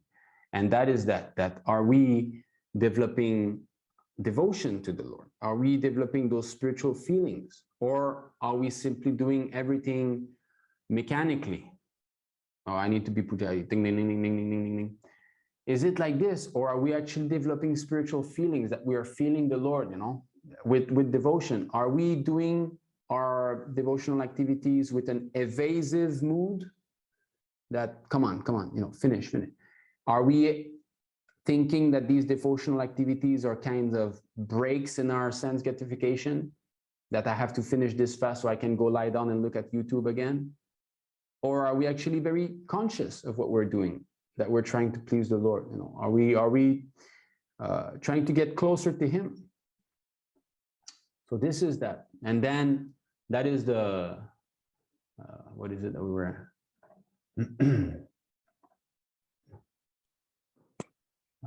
this here, wait, how to remove that bar. Just now we were, okay, yeah. So you're seeing my browser, yeah? So that is the nourishment that we're experiencing Krishna more and more. We're realizing more and more. Just like that experience that did this stick of incense that I found. So we start to realize Krishna more and more. He's in our heart. He's with us. He reciprocates, and that will be our nourishment in Krishna consciousness. Without this, it will be wobbling, because we won't be convinced. And then, okay, so nourishment are analogous because both sustains one life. And finally, virakti, detachment. And kshutapaya, cessation from hunger. So when we eat, we're very hungry, and the more you eat, the less the hunger, the more the hunger subsides. So that is compared because both free one from further hankering, so that one may experience shanti or peace. So peace, why? Because this kama, lobha, lust, greed, anger will leave the heart, and these things are agitating our heart. So when these things leave, then yes, we will feel peaceful. So that shanti comes when we come to the mode of goodness. Then we'll start to experience some peace, not complete peace, some peace, because after all, mode of goodness, there's still the sensation of false ego that, I'm superior, I'm purer than other, So that is also, there's still duality. As long as one is in duality, there cannot be complete peace, Real peace comes from Brahma Bhuta platform. So that's it. So how much are we detached from material enjoyment? Are we still thinking of, watching TV, watching movies, or all this stuff, reading the news? Are we wasting time watching some nonsense videos on social media? How much is that going down? So we should also test ourselves.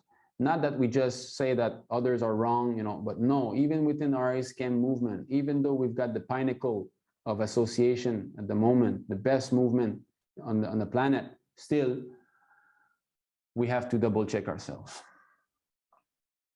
So, okay, we've spoke a lot. Actually, how to realize Krishna is everywhere. That will come naturally with spiritual advancement. So that's why we have to step by step get our body spiritualized, and then prema will come, and then you'll see Krishna everywhere. But like I said, are you ready for that? First deserve, then desire, right? So to ask these questions, actually, how to see Krishna everywhere, these are not the proper questions at the moment. Do you want to see Krishna everywhere? Are you ready for that? So first deserve, then desire. Let's start by cleaning the heart so that, we do our baby steps. Let's first of all stop chit-chatting nonsense with our friends, and following some regulation, some regulative principles. These kind of questions arise because of our lack of knowledge of the Lord. Hey, how to see Krishna everywhere? The Lord is not so cheap that he can be approached so easily. Okay, let us see. Who is more merciful, Lord Chaitanya or Lord Jagannath? Well, Lord Chaitanya Mahaprabhu is said to be Patita Pavan. He's delivering the most fallen. He's the one who says his holy name would be chanted in every town and village. So surely we must approach through Lord Chaitanya, and even in deity worship, Lord Chaitanya Mahaprabhu will not take any offense. Whereas Lord Jagannath, I don't know if this is bona fide. I heard Lord Jagannath takes 50% of offenses, Radha Krishna 100. I've heard that. I'm not sure, but I know it's a fact that we have to be higher standard with Lord Jagannath. So definitely Lord Chaitanya Mahaprabhu. Okay.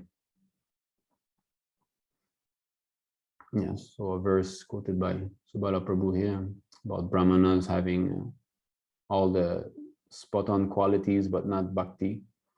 Then he's lower than a dog eater.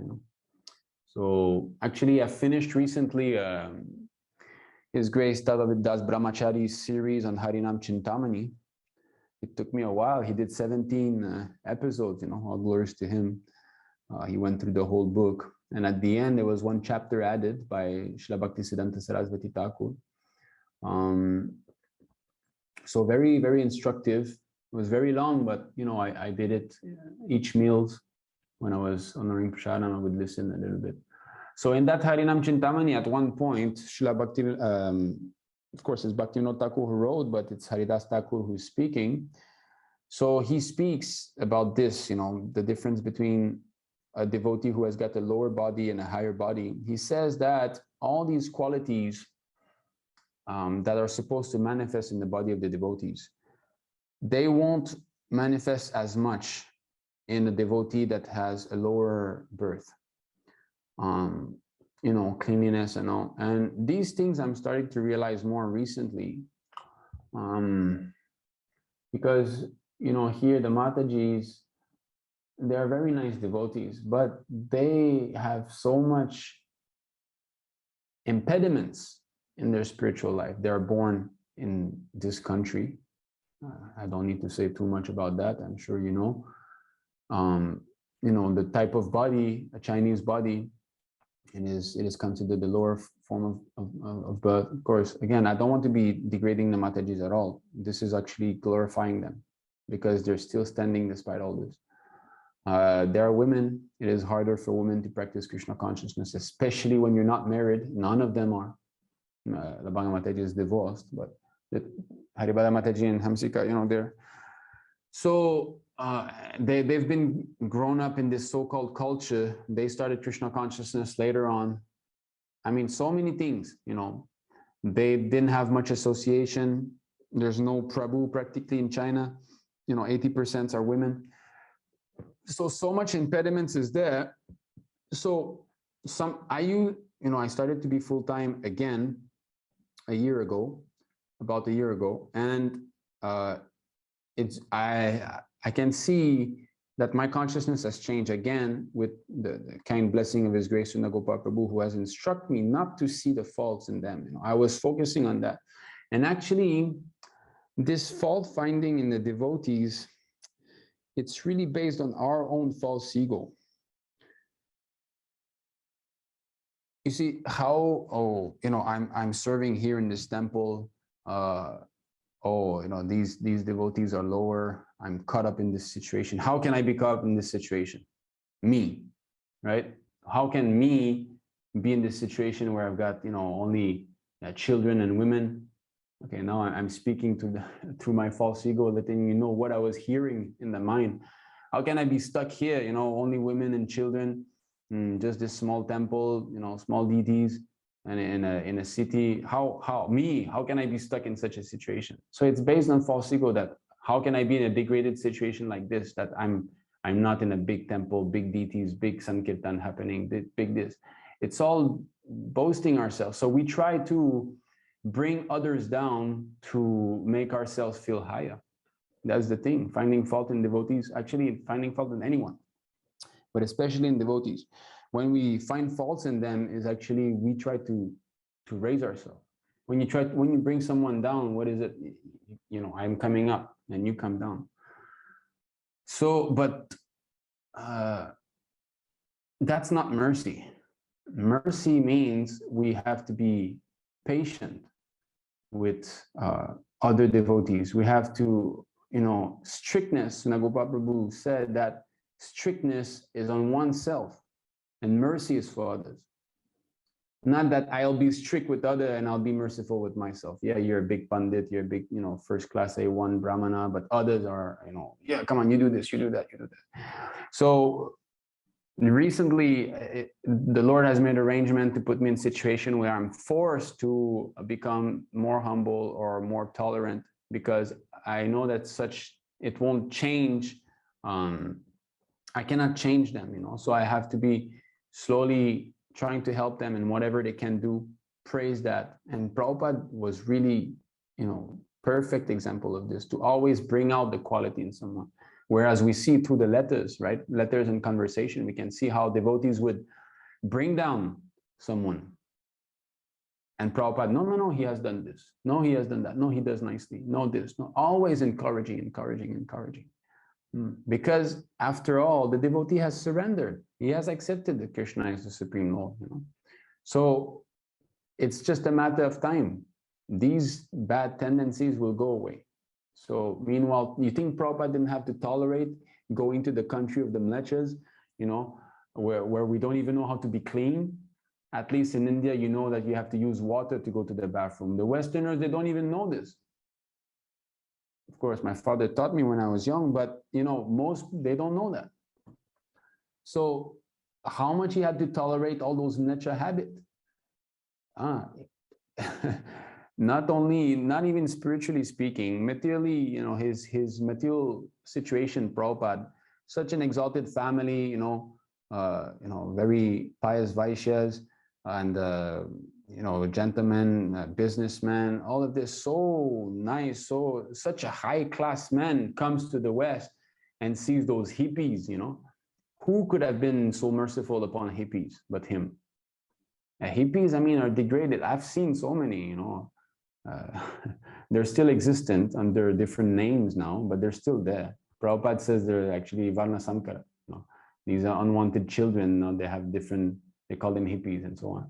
So I've seen they're dirty, they're, but Prabhupada, no, he was tolerating everything. So that is the sign of a leader, that one who's capable of not focusing on the faults of the devotees, but always praise. Okay, Anaswara Mataji is saying, Hare Krishna Prabhu, please accept my humble obeisances all to Mr. Shri Prabhupada. Hare Krishna Mataji. Prabhu, how is that even disciples of bogus gurus get realizations, which is a part of advancement in true spiritual life? So how is disciples of false gurus get realization? Asking this because recently come across a video of disciples of a false guru who telling of his realization from life events. So how to understand this? Okay, we're not saying that they have zero mercy. That's not possible, because after all, they have come in contact with Prabhupada. They have Prabhupada's books. Prabhupada's Vani is there, right? The Mahamantra is there, okay? But there is poison there also. So they're trying to take medicine by drinking poison at the same time. So yes, they may be speaking some things, but we are not after half-baked bread, whatever. I don't know if that expression exists. Half-baked bread. Can you eat half-baked bread? Can you say, no, look, it's still worked a bit, right? My bread is half-baked. No, sir, I'm hungry. I want full bake. So we are after the whole process, not after parts of the process. Because after all, if you say, I have 90% of the process, you're not going back to Krishna. I have 99% of the process, you're not going back to Krishna. You need 100% of the process available. You need to surrender to it 10%, then you go back to Krishna. So whether or not you say, you know, oh, he's got this or that, we're not so much concerned about what they say. We're concerned about, of course, what they say. Also, you can recognize a rascal how he speaks. But are they capable of presenting the whole philosophy 10%, full baked bread? That they cannot. My sister, she's my half sister, named Tulasi Manjari. She got initiated last weekend, Sunday, by Kadamba Kanana Swami, I believe his name is. So he became famous in ISKCON recently. You know, they say he leads good bhajan. I don't know about this. Anyway, so he is a disciple of Jayadvaita Swami. So he's a disciple of Jayadvaita and he's initiating. How is that? This is in a whole parampara system. Prabhupada also said no one will accept that a disciple initiates in the presence of his spiritual master. That's bogus. So not only are they already bogus by creating false gurus that are not Paramahamsas, they are becoming even more bogus now that their disciples are initiating in their presence. So what is the value of this realization? You see, you cannot give something half-baked. It has to be complete. You cannot say, look, I have crystal clear water. Yeah, but you put like 1 drop of poison in it. Yeah, but still there's so many molecules of water in there. Yes, but if you drink it, you'll still be dead. So you cannot judge like that. You cannot judge that, oh, he's speaking nice realization. We're not there with him day in, day out. You know, some of them are very good at speaking out their so-called realization. If he's actually really realized, then why is he not understanding that only a Paramahamsa can become Diksha Guru? That he doesn't know? Why can he understand even clearly that the bogus system of 2/3 vote is there? They accuse us this Ritvik system has never been seen. Well, do you think Narada Muni has been initiated by a 2/3 vote? Madhavacharya, Vyasadev? So what kind of realization is this that you're talking about? I don't know. So he cannot, but then again, the other aspect is that, yes, Prabhupada is still trying to save them. So there might be some things, you know, oh, maybe I dreamed of Prabhupada, Prabhupada was saying this. So yeah, Prabhupada is trying to save you, but you're not waking up. You're staying in a contaminated atmosphere. So it's not that mercy is not there. You know, there are devotees after all. You know, they are devotees. But the understanding is not proper. It's not clear. Therefore, we should not associate with them. From far away, yes, okay, Hare Krishna, continue your thing. But we don't associate with them. So actually listening to their lectures means associating with them. So that is not correct. We should not do that. Because if we're not fixed in the proper understanding, we might become bewildered. Because when you listen to someone, you develop affinity for that person. Unless you have got affinity for someone, how you will listen to him? Let's say, would you listen to a speech by Xi Jinping? No, you hate the guy, right? You have no affinity for him, so you won't even listen to 2-3 minutes. So there must be some affinity in order to listen to someone. So that affinity means I'm associating with that person. What that person will speak, I will take. You know, it will impact me. That's why we should not listen to them, because we know they're wrong. I mean, we've presented more than enough arguments, defeating all of their so-called arguments. We've presented a lot of material. His Grace Nagopal Prabhu has been the leaders in this. He's engaged us in this service also of doing so. Talved Prabhu has destroyed every single piece of argument that they have. IA-77 paper, he's made this 15 hours presentation. Recently we've defeated, if they are actually bona fide, how is it that a rascal like me, can defeat one of the most famous gurus in ISKCON? And I did not prepare anything. When I watched that video of Bhaktivikash Swami, I watched it for the first time. This was live, Of course, I cut it because I was looking for some verses. So how is it that a rascal like me, who's no one, I'm nobody, I'm coming from, smoking ganja background, and I'm defeating someone who's got what, thousands of disciples? Easy peasy, like this.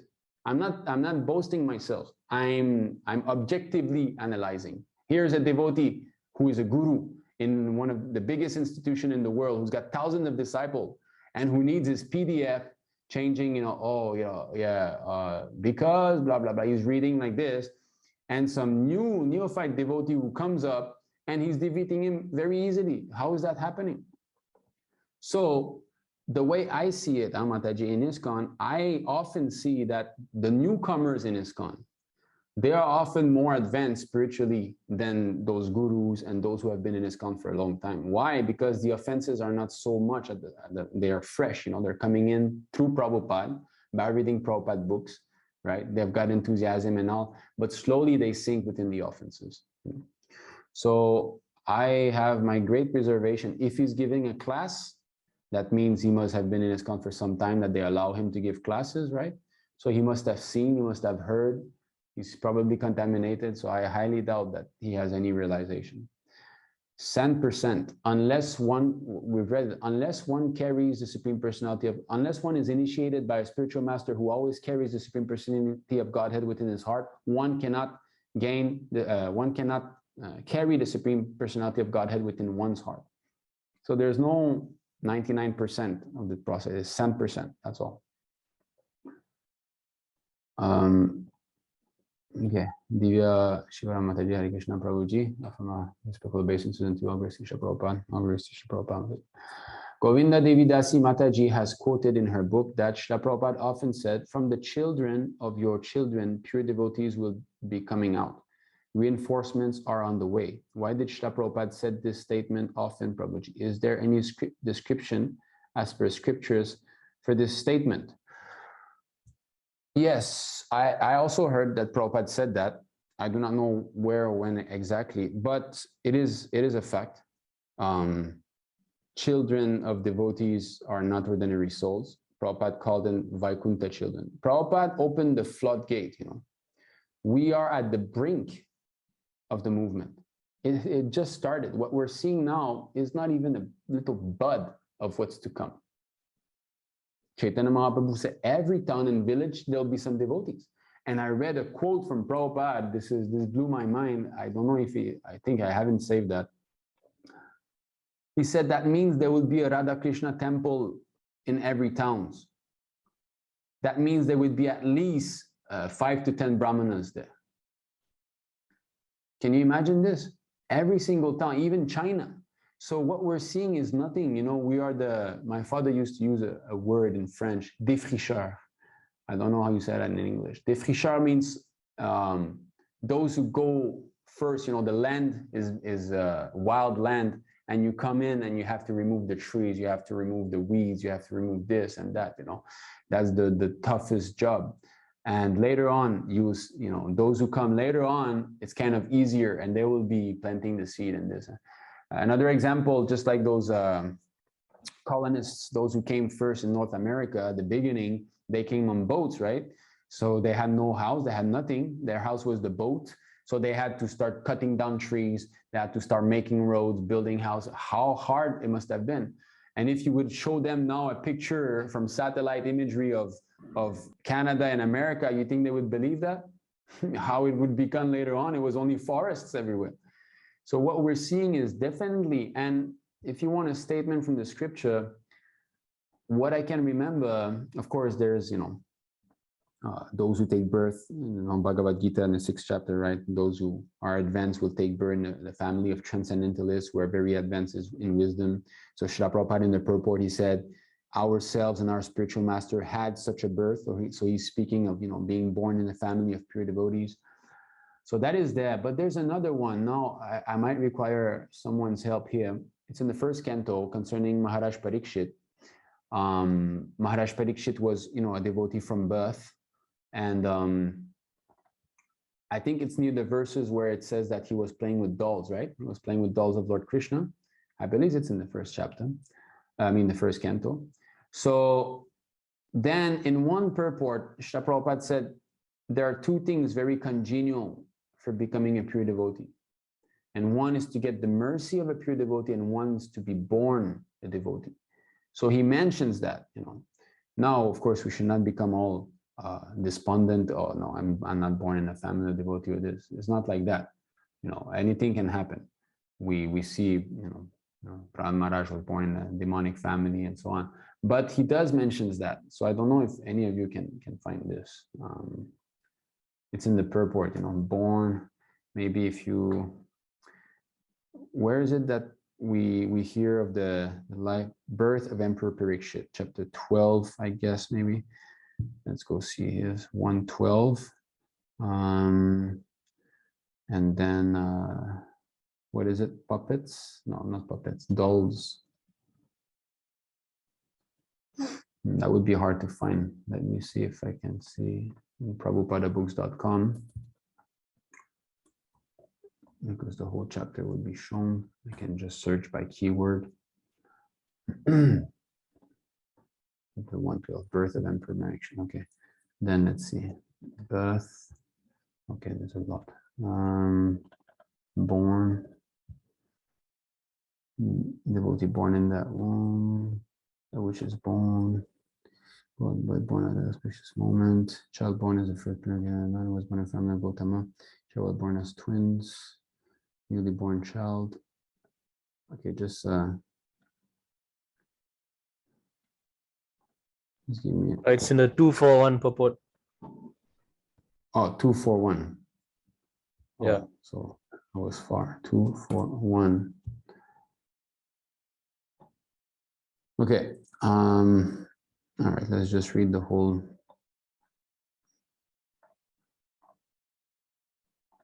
All right, who wants to read?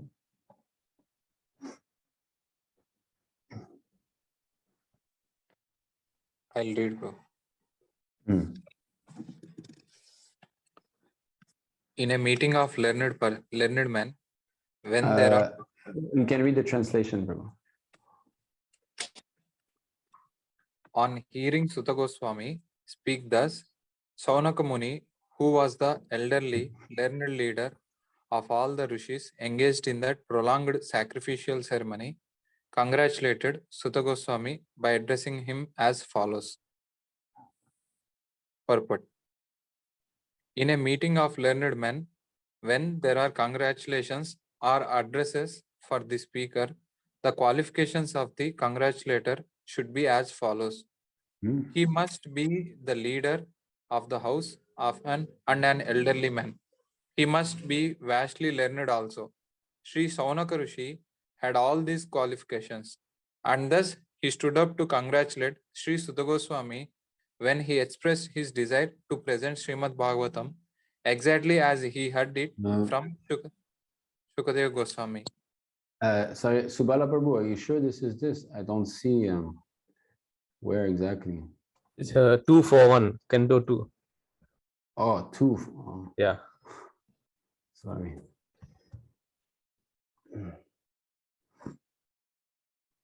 Okay. Speech. Shobha Brahmastra. Division womb. Mr. Continuing natural sequence. To be okay here. Yes. Can read this. Okay. So to become a pure devotee of Lord Krishna, 2 things are very much essential. Namely, having a chance to be born in the family of a devotee and having the blessings of a bona fide spiritual master. By the grace of Lord Krishna, Parikshit Maharaj had both opportunities.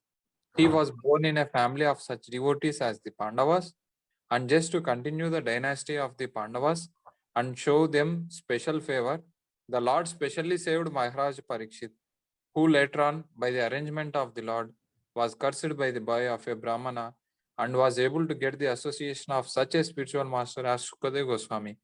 In the Chaitanya Charitamrita, it is said that a fortunate person, by the mercy of the spiritual master and Lord Krishna, achieves the path of devotional service. This was perfectly applicable in the case of Maharaja Parikshit. By way of being born in a family of devotees, he automatically came in touch with Krishna.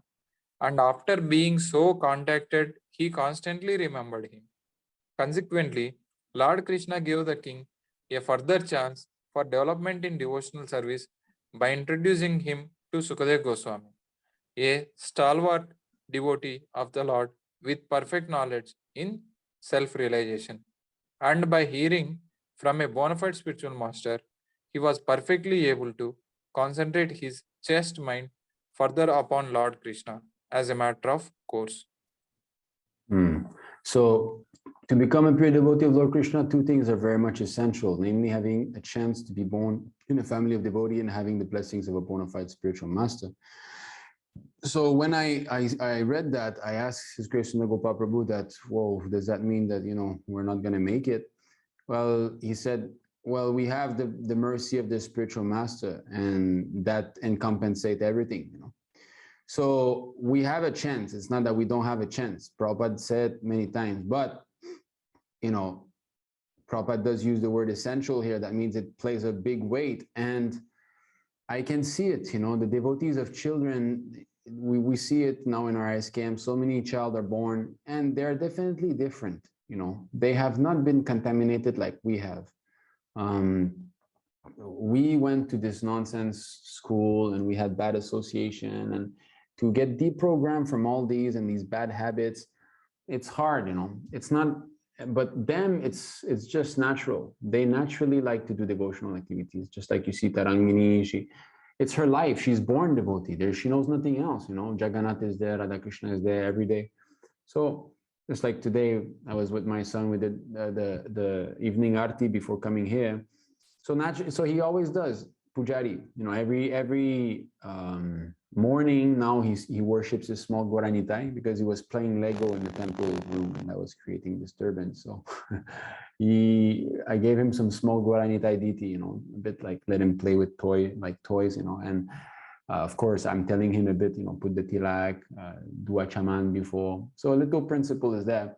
So that's his life. Morning, he wakes up, he goes to the temple, he bows down, he offers flowers, Hari Bol, Hare Krishna, he chants, then he plays with his Nitai. He eats his prasadam in evening, he does pujari. What life, this is amazing. From his birth, he's becoming, and this is not, of course, just my son, all the devotee children, we see it, Gandharvika, very, very cute child. She's a devotee. So there, in the Nectar of Devotion, Krishna, Prabhupada clearly explains, of course, Sharupa Goswami, but Prabhupada clearly explained that there's two types of devotees. There's the Raganuga Bhakta and there's the Vaidhi Bhakta, or in other words, those who follow Vaidhi Bhakti regulations and those who is just spontaneous for them. And most of us, we're Vaidhi Bhakta. We're not doing this devotional service out of spontaneously that, the Lord, oh yes, we're feeling spiritual emotions very easily. It's not like that. It has to be kindled. So this Raganuga Bhaktas, although they're not 100%, most of them are not 100% done yet. I mean, they haven't reached Prema Bhakti. Of course, some of them are already liberated souls, like Srila Prabhupada. He came, he was already liberated, It is just that the Lord hold him down. That's another important thing that I read recently. Sometimes the impediment to one's spiritual advancement is done by Krishna himself. And he gives the example of Prabhupada that Jagai Madai. They lost their love of Godhead. They were hating Godhead. Their love of Godhead became hate of Godhead. Why? Because Krishna wanted it. So sometimes a devotee's spiritual advancement is hampered by Krishna himself, but that's very high level, just like Arjuna. He bewildered him, right? Or, Prabhupada was not I mean to say, when he was in his business world with friends or studying at the university, he was not, in prema bhakti, definitely not. Does that mean he was not a devotee? No, it's all a play. It's all a show by the Lord. So the pure devotee is so surrendered that if Krishna wants to put me under his maya, okay, I'll do that. If he wants me to, so Krishna plays with his pure devotee, right? So, this, okay, save and accepts those Nitya Siddha devotees that come from the spiritual world. Us, within the realm of conditioned devotees, there are some devotees who are Ragununga Bhakta. So they will be performing devotional service out of love, and they won't like when too many rules are being presented to them. Okay, they won't like it because they will feel simply unnatural, and these devotees, they will advance. And the Raganuga, once he comes to Baba, he will continue his natural devotional service. But the Vaidhi Bhakta will have to give up his Vaidhi attitude to enter into Baba's stage. Because you cannot enter Baba with all those rules and regulations. It would be an impediment. This is all described nicely. So, of course, I cannot find now, but I do remember clearly this. So this is... So definitely, yes, reinforcement is on the way. Those children will bring about a revolution in the world. There's no doubt about that. We are starting the thing, but yes, I'm pretty sure we'll be seeing pure devotees in our children or the children of our children. There's no doubt about this, because can you imagine how much we made it, right? We made it. We are born into unfavorable circumstances with parents who are maybe not devotees, or we had very bad association and so on. And somehow or other we're here. Now, what to speak of them who from the very beginning, they're starting their devotional service. It's going to be I'm telling you, those ISKM children, once they grow up and they reach, our age and they start to preach, they will be very potent, very powerful. Indeed, I have faith in that. Okay, Raj Panchaprabhu. Prabhu, I wanted to ask that if there is heavy sin acting, then can we somehow tell how long will it act heavy? This is all, it depends on our repentance. The Lord is seen in the repenting heart, right? That child in the womb, 331, I believe, right? The child prayers in the womb. He says, he's praying, my dear Lord, I've done so much, nonsense. Now this time I will remember you. You are perceived in the repentant heart. So if there's repentance, real repentance like this, it will go away, even though it's a very grievous sin. But it has to be real and sincere. If we're trying to play it duplicious with the Lord, then it will take as long as you're not sincere. It will never act. Just like the sin that they've done with Prabhupada, they're not going back to Krishna unless they really come to their senses. They will never go back. Not possible. So it's not really much about the size of the sin. It's about the sincerity of repentance that the devotee will manifest. Because it is said, even Krishna says, the most sinful of all sinner, even he should be considered saintly because he's properly situated in his determination. So most sinful of all sinner, can you imagine? What kind of sin does that mean? We don't even want to be talking about that. Like what Tamal Krishna and sorry? Like some offenders of Prabhupada. Yes. So even this can be forgiven. The Lord, you think we did not do crazy stuff? Huh? We've been here for longer than Actually, this I'm asking for my sins only, Prabhu. Sorry? Actually, I'm asking for my sins only, Prabhu. Your sins? Well, you're not an offender to Prabhupada. When you say offended to Prabhupada, that means, we know them, right? The so-called ISKCON gurus and all. They are a real offender. You're not an offender. Your offenses are compared to the kicking of the baby. You know, the Prabhupada says that kicking of the baby in the womb, why he's kicking the mother, he's offensive. No, he's not offensive. He's a child. He doesn't know. You know? So let me show you quotes. Okay. This is okay. I'm sorry. I don't know why the quotation of where this is taken from. It's from a letter. I know that, but somehow I deleted the where it's from. Never mind. I will share, and you can read this. Can you read that?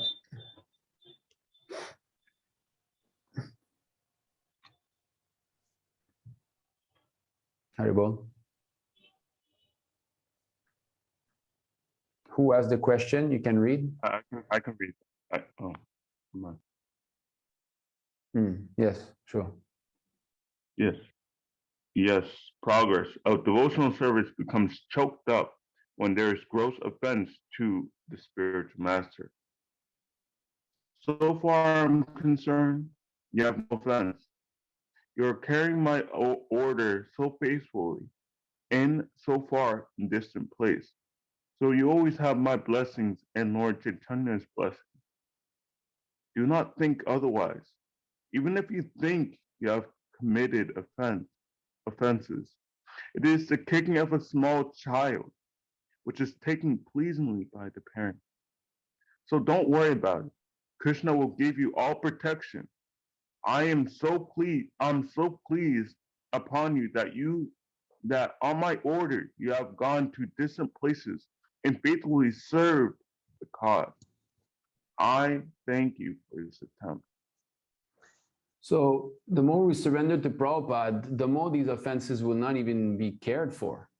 You know, of course, if one is not surrendered, he doesn't do anything to try to please Prabhupada and he commits those offenses, then Prabhupada won't be pleased with that person. But you're not in that category. You're trying, you know, you're listening, you're attending these classes, you're trying to preach somehow, whatever you can.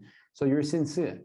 So your so-called offenses are not real. This is not, of course, we should not think that, okay, nothing is, I don't commit offense, I can do whatever I want, but you're not like that. You're sincerely trying, so don't worry about this, you know.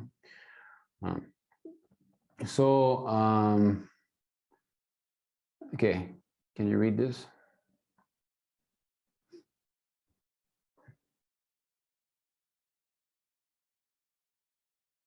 Who asked the question? Yes, I think it was Raj. Okay, never mind. You can read again. Can I read? Let Manu Prabhu finish this and you can be next. To be free from all material association. You first let Manu Prabhu finish this one and then you are the next one to read. Okay, Prabhu?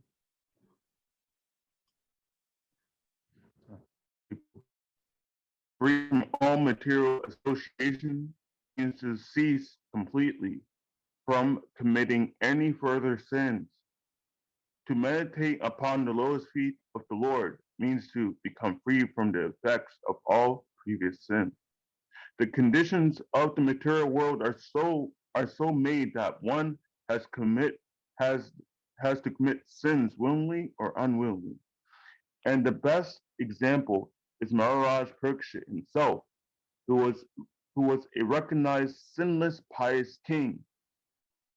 But he also became a victim of an offense, even though he was ever unwilling to commit such a mistake. He was cursed also, but because he was a great devotee of the Lord, even such reverses of life become favorable. The principle is that one should not unwillingly commit any sins in this life and should constantly remember the lotus feet of the Lord without deviation. Only in such a mood will the Lord help devotees make a regular progress towards the path of liberation and thus attain the lotus feet of the Lord. Even if there is sins, the Lord saves the surrendered soul from all sins. as confirmed in all scripture. Okay, so the point here is that we have to be, if we're serious, we should think that if I commit sin, I will be displeasing Prabhupada and Krishna. So why should I do it? But again, to be completely sinless in the material world is not possible. We're committing sin even unwillingly. But even though we fall down sometimes, then Prabhupada quotes this verse here, which is, the verse that we normally quote to know this. So, one who has thus given up all other engagement and has taken full shelter at the lotus feet of Hari, the Supreme Personality of Godhead, is very dear to the Lord. Indeed, if such a surrendered soul accidentally commits some sinful activity, the Supreme Personality of Godhead, who is seated within everyone's heart, immediately takes away the reaction to such sin. So the Lord will take away such sin, even if they're very grievous, but it depends on our mood. Not that we try to do business with Krishna. Again, here, of course, this one. Even if one commits the most abominable action, if he's engaged in devotional service, he's to be considered saintly because he's properly situated. But you have to be properly situated. Not that you're improperly situated, disobeying the spiritual master day after day, and you expect to have this, advantage. No. Okay, let's see if we can finish the questions. I don't know.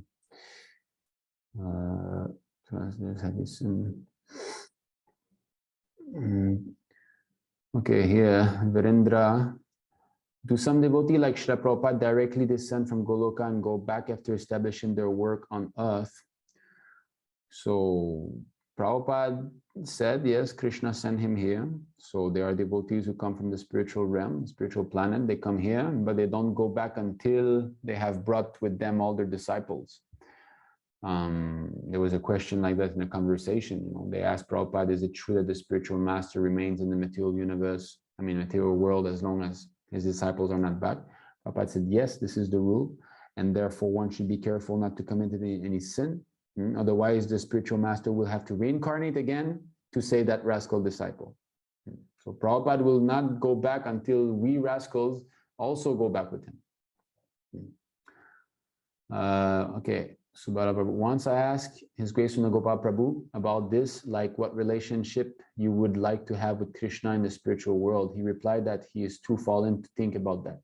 All he can think about now is how to please Srila Prabhupada to his best capacity. That is the aim of his life and nothing more. Yes, that's very, that's the moon. That's why he's our leader, because he's grounded, He's not going to be starting to talk about, Lalita Madhava and Ujjval Nilamani, all these devotional books that are there.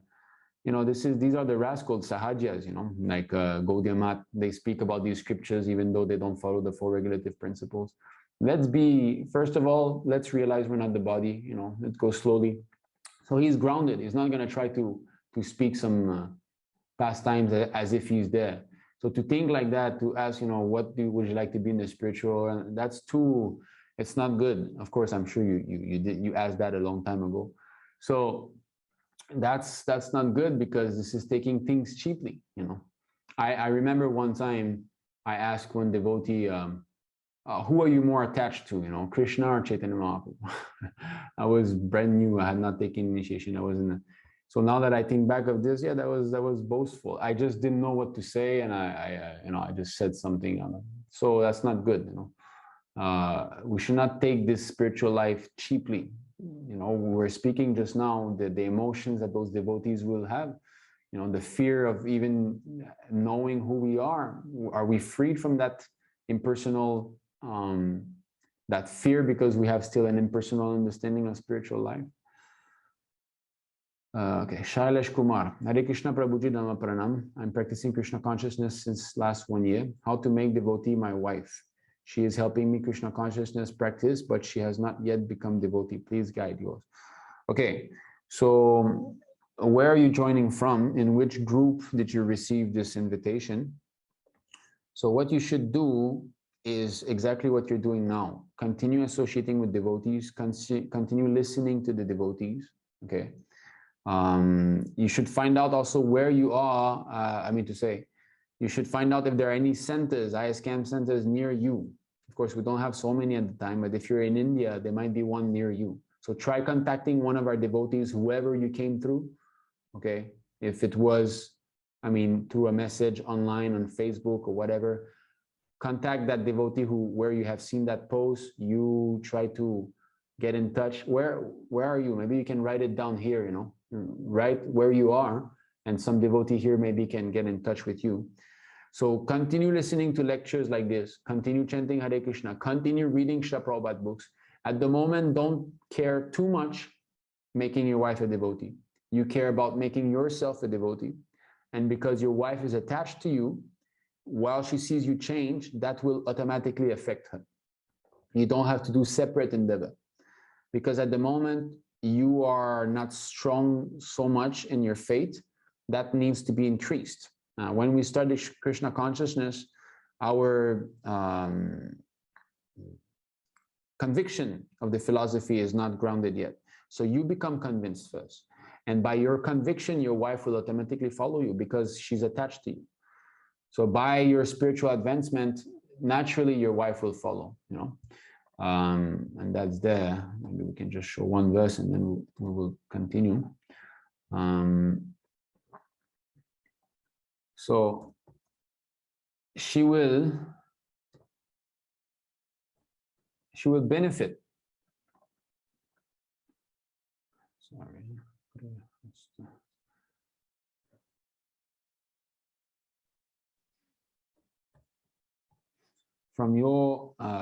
From your spiritual advancement, she will benefit also. So this is very important that, and spiritual advancement can only happen with the association of devotees, you know.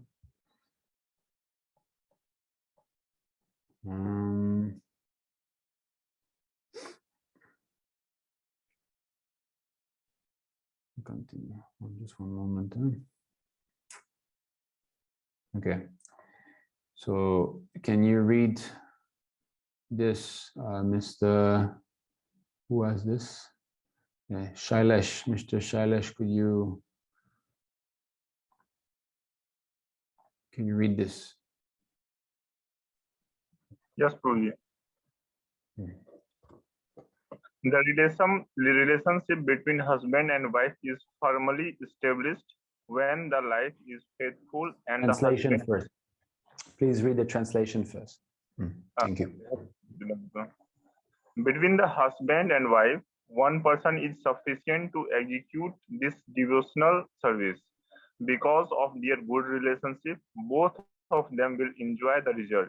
Therefore, if the wife is unable to execute the process, the husband should carefully do so, and the faithful wife will share the result. Purport. The relationship between husband and wife is firmly established when the wife is faithful and the husband sincere. Even if the wife, being weaker, is unable to execute devotional service with her husband, if she is chaste and sincere, she shares half of her husband's activities. Yes. So that's why do not worry about making her a devotee, worry about making yourself a devotee. Okay. And by your own spiritual advancement, she will follow because she's attached to you. That's nice because we want to be pleasing those that we love, is it not? So by seeing you becoming a devotee and seeing that you're advancing and you're developing nice qualities and all, she will see that and she, oh, I want to please my husband also. Let me follow, you know, let me try also to chant Hare Krishna. She will want to please you and she knows that, oh, why don't you chant? Okay, she will start chanting and so on. So first you be concerned with yourself, Prabhu. And you keep association with devotees. So online, you try to join one of our group, you know. Again, like I'm saying, contact one of the devotees. Do you have one of the contact of one of our devotees here? I am actually connected with, I am actually residing very remote area from the temple. Temple is approx more than 100 kilometers far away from here. And I am connected through online Zoom based from Delhi. And one of my Shiksha Guru is there. He is also guiding me. Okay. So you're not in touch with any of our devotees here in this group? No, Prabhuji. Presently, I am not physically not in touch with you. Okay. Here you see you can see the chat section. So I'm putting my number here. Sorry. How to send to it? Okay, everyone in meeting. Okay, this is my number. Are you seeing this in the chat? Yes, Prabhuji. Okay, so you add my WhatsApp and then we can keep in touch, you know? So when there are future lectures like this, you can attend.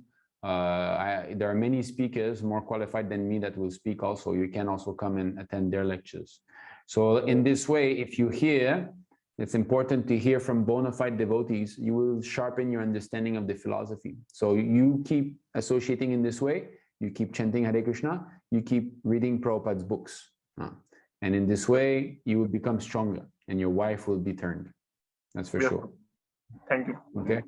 So we can discuss more specific things that you can do to help yourself. We can discuss more on WhatsApp later on. Hare Krishna. Hare Krishna. Okay, now next, Prabhu, when will part 3 of that series be out? So Raj Panchal is asking about what is Bhakti Vikas Swami part 3. Yeah, actually it's filmed. You know, when I did that, I filmed it in one day, and then the next day the third part. You know, I did. So it's been finished a long time. I just didn't finish editing. I've started somehow or other. I was carried away by other services. Venugopal Prabhu. Hare Krishna Prabhu. Srila Prabhupada says, take nectar if they're in a pot of poison. So how do we take this in this context? Yes, take nectar in the pot of poison, but if there's a pot without poison, why don't you take that one? No, take nectar if there's a pot of poison means you don't have another choice.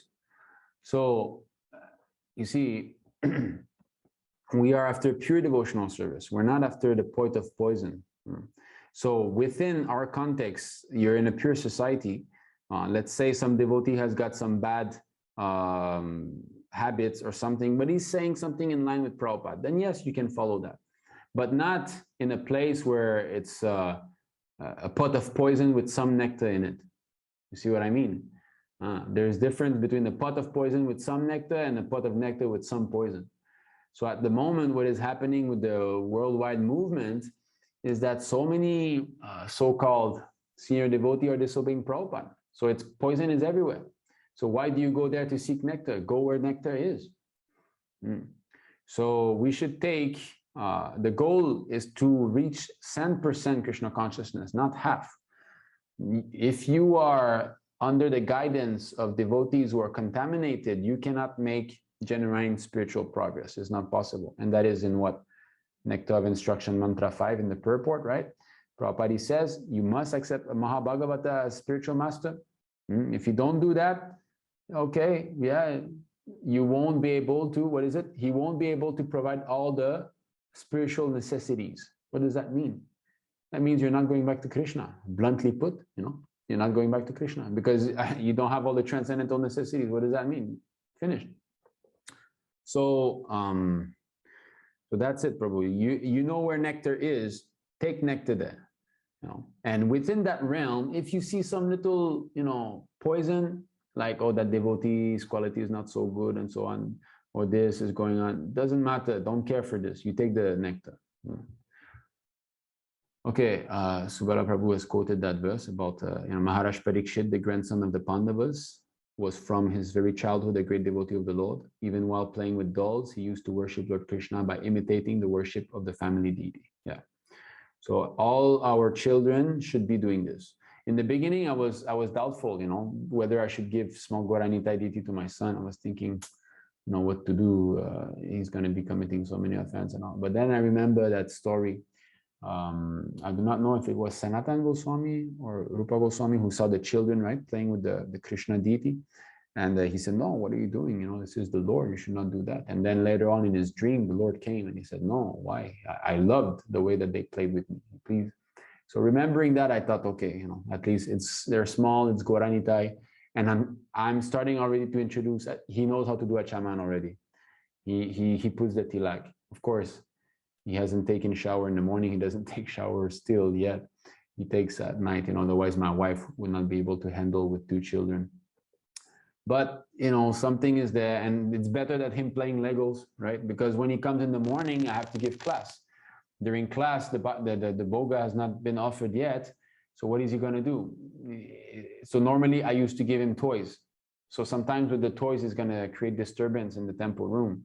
So I thought, what can I do? So I got this idea. Okay, let me just buy two small, 5 inches Guaranita, and he's doing his abhishek, with water. Then he's dressing them. My wife is helping. So it's definitely correct, But better keep Guaranita, in my opinion. At least you're kind of safe. And then his deities, every time he changes them, we put them on there's a cupboard there, we put them on top. So our children should definitely follow in the footstep of Maharaj Parikshit. Namita Soni Mataji. So Hare Krishna Prabhuji, Dandavat Pranam. What is the best time to do rounds as it stretches later and later? So Brahma Muhurta, 1.5 hours before sunrise. That's the best time.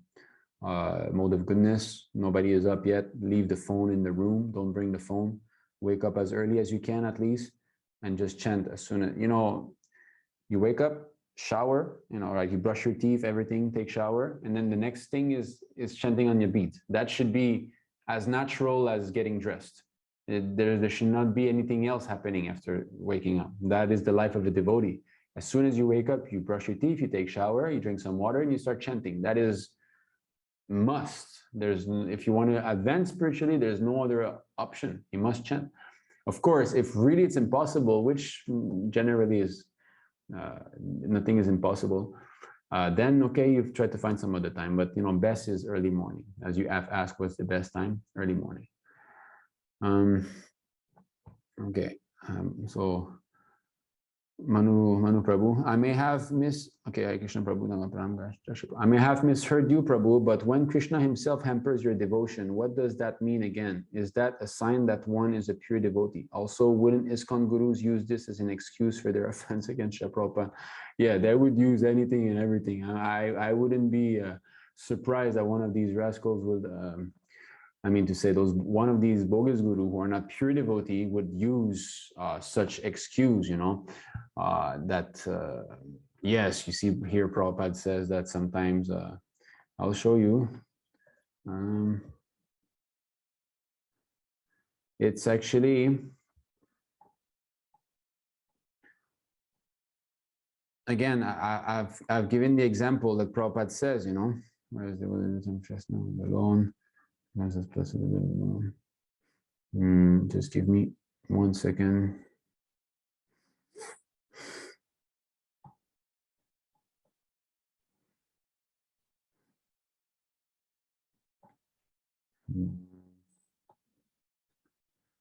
Yes, because sometimes the pure devotee is also bewildered, just like Lord Brahma became bewildered, not Lord Shiva became bewildered. So there's always arrangement.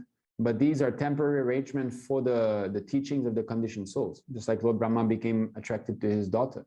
So why did that happen? Krishna wanted to create an event that the highest person on in the universe can become attracted to a woman that's his daughter. So he's establishing the fact that being attached to women is the gateway to hell. If you are too attached to a woman, there's no way that you're going back to Godhead. So he's showing that, and that how much we should be careful, never trusting that we can control our senses in the company of women. Therefore, we should be very much restricting our association with women. It has to be very much, under restrictions. Okay, now, I don't know if I can find this, but as I said, Prabhupada was quoting Jagai and Madai falling from the spiritual world. So definitely it's hampering their spiritual advancement, because pure devotee also advancing in the spiritual world, but he completely made them forget. But that was for his enjoyment. So, and Prabhupada had to come exactly in 1965. Krishna had arranged everything, the hippie movement, and everybody's seeking some spiritual life, and Prabhupada comes, as a senior, as a form of a senior 70-year-old, which is what they needed. They needed some senior men to come and show them the right path, because all those so-called senior leaders were just creating wars and chaos. So everything was perfectly arranged by the Lord. Okay, Prabhu, I won't be able to find this now. My brain is a bit burning now, and I'm not sharp. Oh no, okay. Yes, I found it. Krishna's mercy, right? Okay, here it is.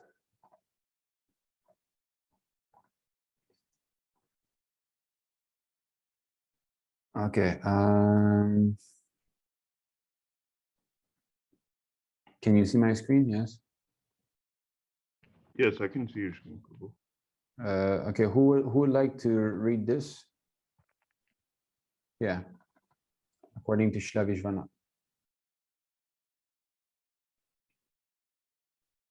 Someone who's never read? Can I, Prabhu? Hare Krishna. Yes, sure, Mataji.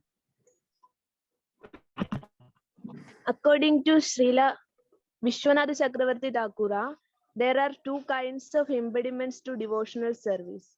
The first is an offense at the lotus feet of a Vaishnava. This is called Vaishnava Aparadha. Sri Chaitanya Mahaprabhu warned his devotees not to commit Vaishnava Aparadha, which he described as the mad elephant offense. When a mad elephant enters a beautiful garden, it destroys everything, leaving a barren field. Similarly, the power of Vaishnava Aparadha is so great that even an advanced devotee becomes almost devoid of his spiritual assets if he commits it. Since Krishna consciousness is eternal, it cannot be destroyed altogether, but advancement may be checked for the time being. Thus, Vaishnava Aparadha is one kind of impediment to devotional service. Sometimes, however, the Supreme Personality of Godhead or his devotee desires to impede one's devotional service. For example, Hiranyakashipu and Hiranyaksha were formerly Jaya and Vijaya, the gatekeepers in Vaikunta, but by the desire of the Lord, they became his enemies for 3 lives. Thus, the desire of the Lord is another kind of impediment. But in both cases, the pure devotee, once advanced in Krishna consciousness, cannot be lost. Following the orders of his superiors, Swayambhuva and Lord Brahma, Priyavarta accepted family life, but this did not mean he lost his position in devotional service. Krishna consciousness is perfect and eternal, and therefore it cannot be lost under any circumstances. Because the material world is full of obstructions to advancement in Krishna consciousness, there may appear to be many impediments, yet Krishna, the Supreme Personality of Godhead, declares in Bhagavad Gita 9:31, Kaundeya pradijanihi na me bhakta pranashyati. Once one has taken shelter at the lotus feet of the Lord, he cannot be lost. In this verse, no, sorry. Yeah, so just this is fine. So you see, so Jai and Vijay, by the desire of the Lord, they lost their Krishna consciousness. They came in the material world and acted as demons. All right, so if you say that the Lord is impending your spiritual advancement, then you're not fit to be taken shelter of. Because although Jai and Vijay are pure devotee, when they were in the form of Hiranyakashipu, Hiranyaksha, and so on, they were demons. They were not fit to be surrendered to. So you're saying, okay, you're being impeded by the Lord. If you think you're on that level, all right, I'll give it to you, but still I cannot take shelter of you because you're bewildered, right? Anyway, so this, and this is all bogus nonsense because then the Lord is doing this, you know, I'm falling with this woman in bed, the Lord has done that. I'm doing this, the Lord has done this. These kind of people at the end, what is that? Argumentum vaculum. At one point, you just need to kick on their face because they're so rascal. There's one guy like this. What is this? I don't even want to mention his name. He's kissing women left and right. They have their party of hugging and this and oh, we have prema. What can you argue with these people? Just stay away from them, you know. There's nothing you can do. But anyway, we see that sometimes Krishna even arranged, but who they arrange for? Jai and Vijay, pure devotees from Vaikuntha, So even though sometimes it appears, because the pastimes of the pure devotee also seem to be just like someone who's advancing spiritually, just like Prabhupada was going step by step, Grihastha Ashram and so on and so on. So Krishna arranges that so that we have an example to look to. The perfect example of, being a son, the perfect example of being Grihastha and so on, then Vanaprastha and Sannyas. Prabhupada has showed us everything perfectly. So we have our spiritual master has done it. So we know how to do it in the future. Yeah, but it doesn't have to be like this. Sukadev Goswami, he came out, there was absolutely no touching of Maya. All he had to do was, hear Srimad Bhagavatam, and then he became pure devotee very fast. The four Kumaras also, they were liberated, and then they became devotee. So the Lord can do whatever he wants with his pure devotees, because they accept, whatever you want, my Lord. You want to put me into bewilderment, you can do it. But the Lord will do this with his pure devotee. Not some, if we are bewildered, it's because we're rascal. It's not the same thing. Okay. Actually, us is still Vaishnava Parad. It's still in the realm of Vaishnava Parad. Why?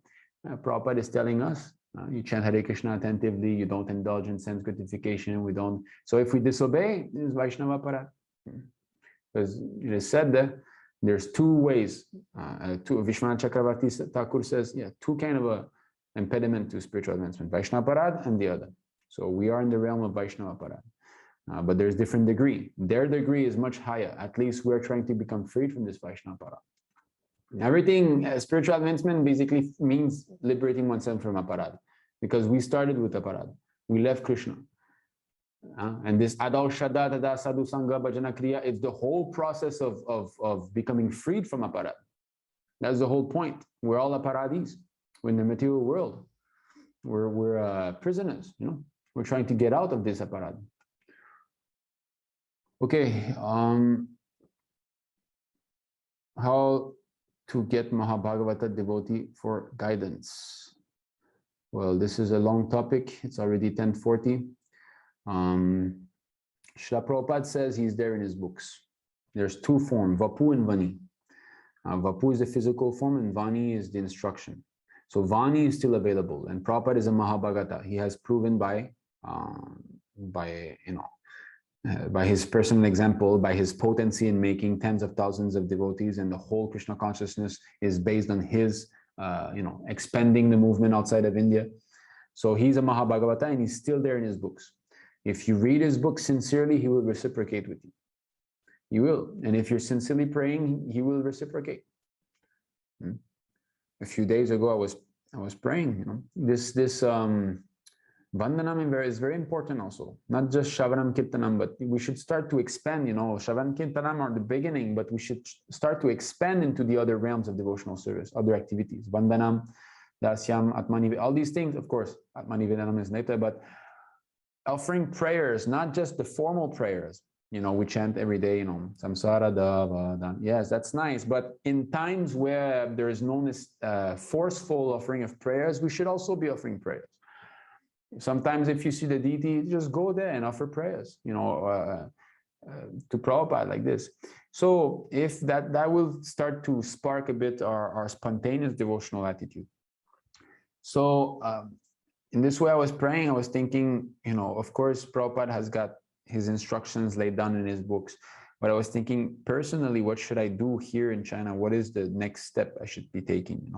So I was praying like that, and I was asking Srila Prabhupada, if you could please let me know specifically, what is the thing I should be doing. So that very night, I dreamed I was distributing books. I was preaching and distributing books. I was distributing books to some drunkard guy, And he didn't get a book, but he gave a big donation, So I was like, okay, all right. And then I was distributing books to this actor, who this X-Men movie, he does Wolverine, he reads Bhagavad Gita. I was preaching to him, of course. It's all in dream. But then I woke up and I knew, okay, I have to start doing this somehow or other. I have to do book distribution in China, even though, I thought that would almost be impossible to go out there and do it, but I got the answer. So Prabhupada is still there through his books. So you do that. And if you want proper guidance from Prabhupada, you should get also the help of devotees who are surrendered to Prabhupada. So in this way, you're asking question, I'm not answering my realizations, actually it's Prabhupada's realization that he's present in his Vani. I don't have full realization of this, but I'm transferring the knowledge. So a Shiksha Guru, bona fide Shiksha Guru is a transparent via median between the neophyte and the Mahabhagavata. He's not opaque. He's not in the middle and say, you look at me. No, he's transparent. You can see through. In other words, he's leading you to Prabhupada. He's not there to accept your worship. He's not there to stop the real knowledge. He's in between. No, it's transparent. Everything flows. The worship, go to Prabhupada. The real knowledge, unadulterated, I'll give to you. That is bona fide Shiksha Guru. Okay, I think 10:40. I think we can stop it here. So thank you very much for tolerating such a long session, 2 hours, 40 minutes. So we hope that we have learned something today. And I thank you very much for your kind association. Krishna Katha cannot happen only with someone speaking. It has to happen also with qualified, those who listen. So I have definitely learned. I have new realization from speaking in front of all you excited Vaishnavas. So I'd like to offer my humble obeisances to all of you. Vanchakal patarubhishcha kripa sindhubhya patitanam pavanebhyo vaishnavebhyo namo. Hare Krishna Prabhu, please accept my humble obeisances of Glorious Srila Prabhupada. It was a wonderful session, Prabhu. Thank you very much. Thank you very much. Thank you very much. Your realizations are awesome, and really it was a nectar. The lecture was, your association is great. That's all. Yes, I think Prabhupada. Thank you. It's all Prabhupada's. Nothing here. Thank you very much. Thank you all for having attended the session. So, Ananta Kuti Vaishnava Vrind ki Jai, Shri Prabhupada ki Jai, Nitai Go Pramande, Hari Hari Bol. Srila Prabhupada, Hare Krishna. Thank you. Thank you so much, Prabhu. Hare Krishna. Hare Krishna. Shri Prabhupada. Hari Hari Bol. Thank you, Krishna. Hare Krishna. Nana Pranam Jai Shri Prabhupada. Hari Hari Bol.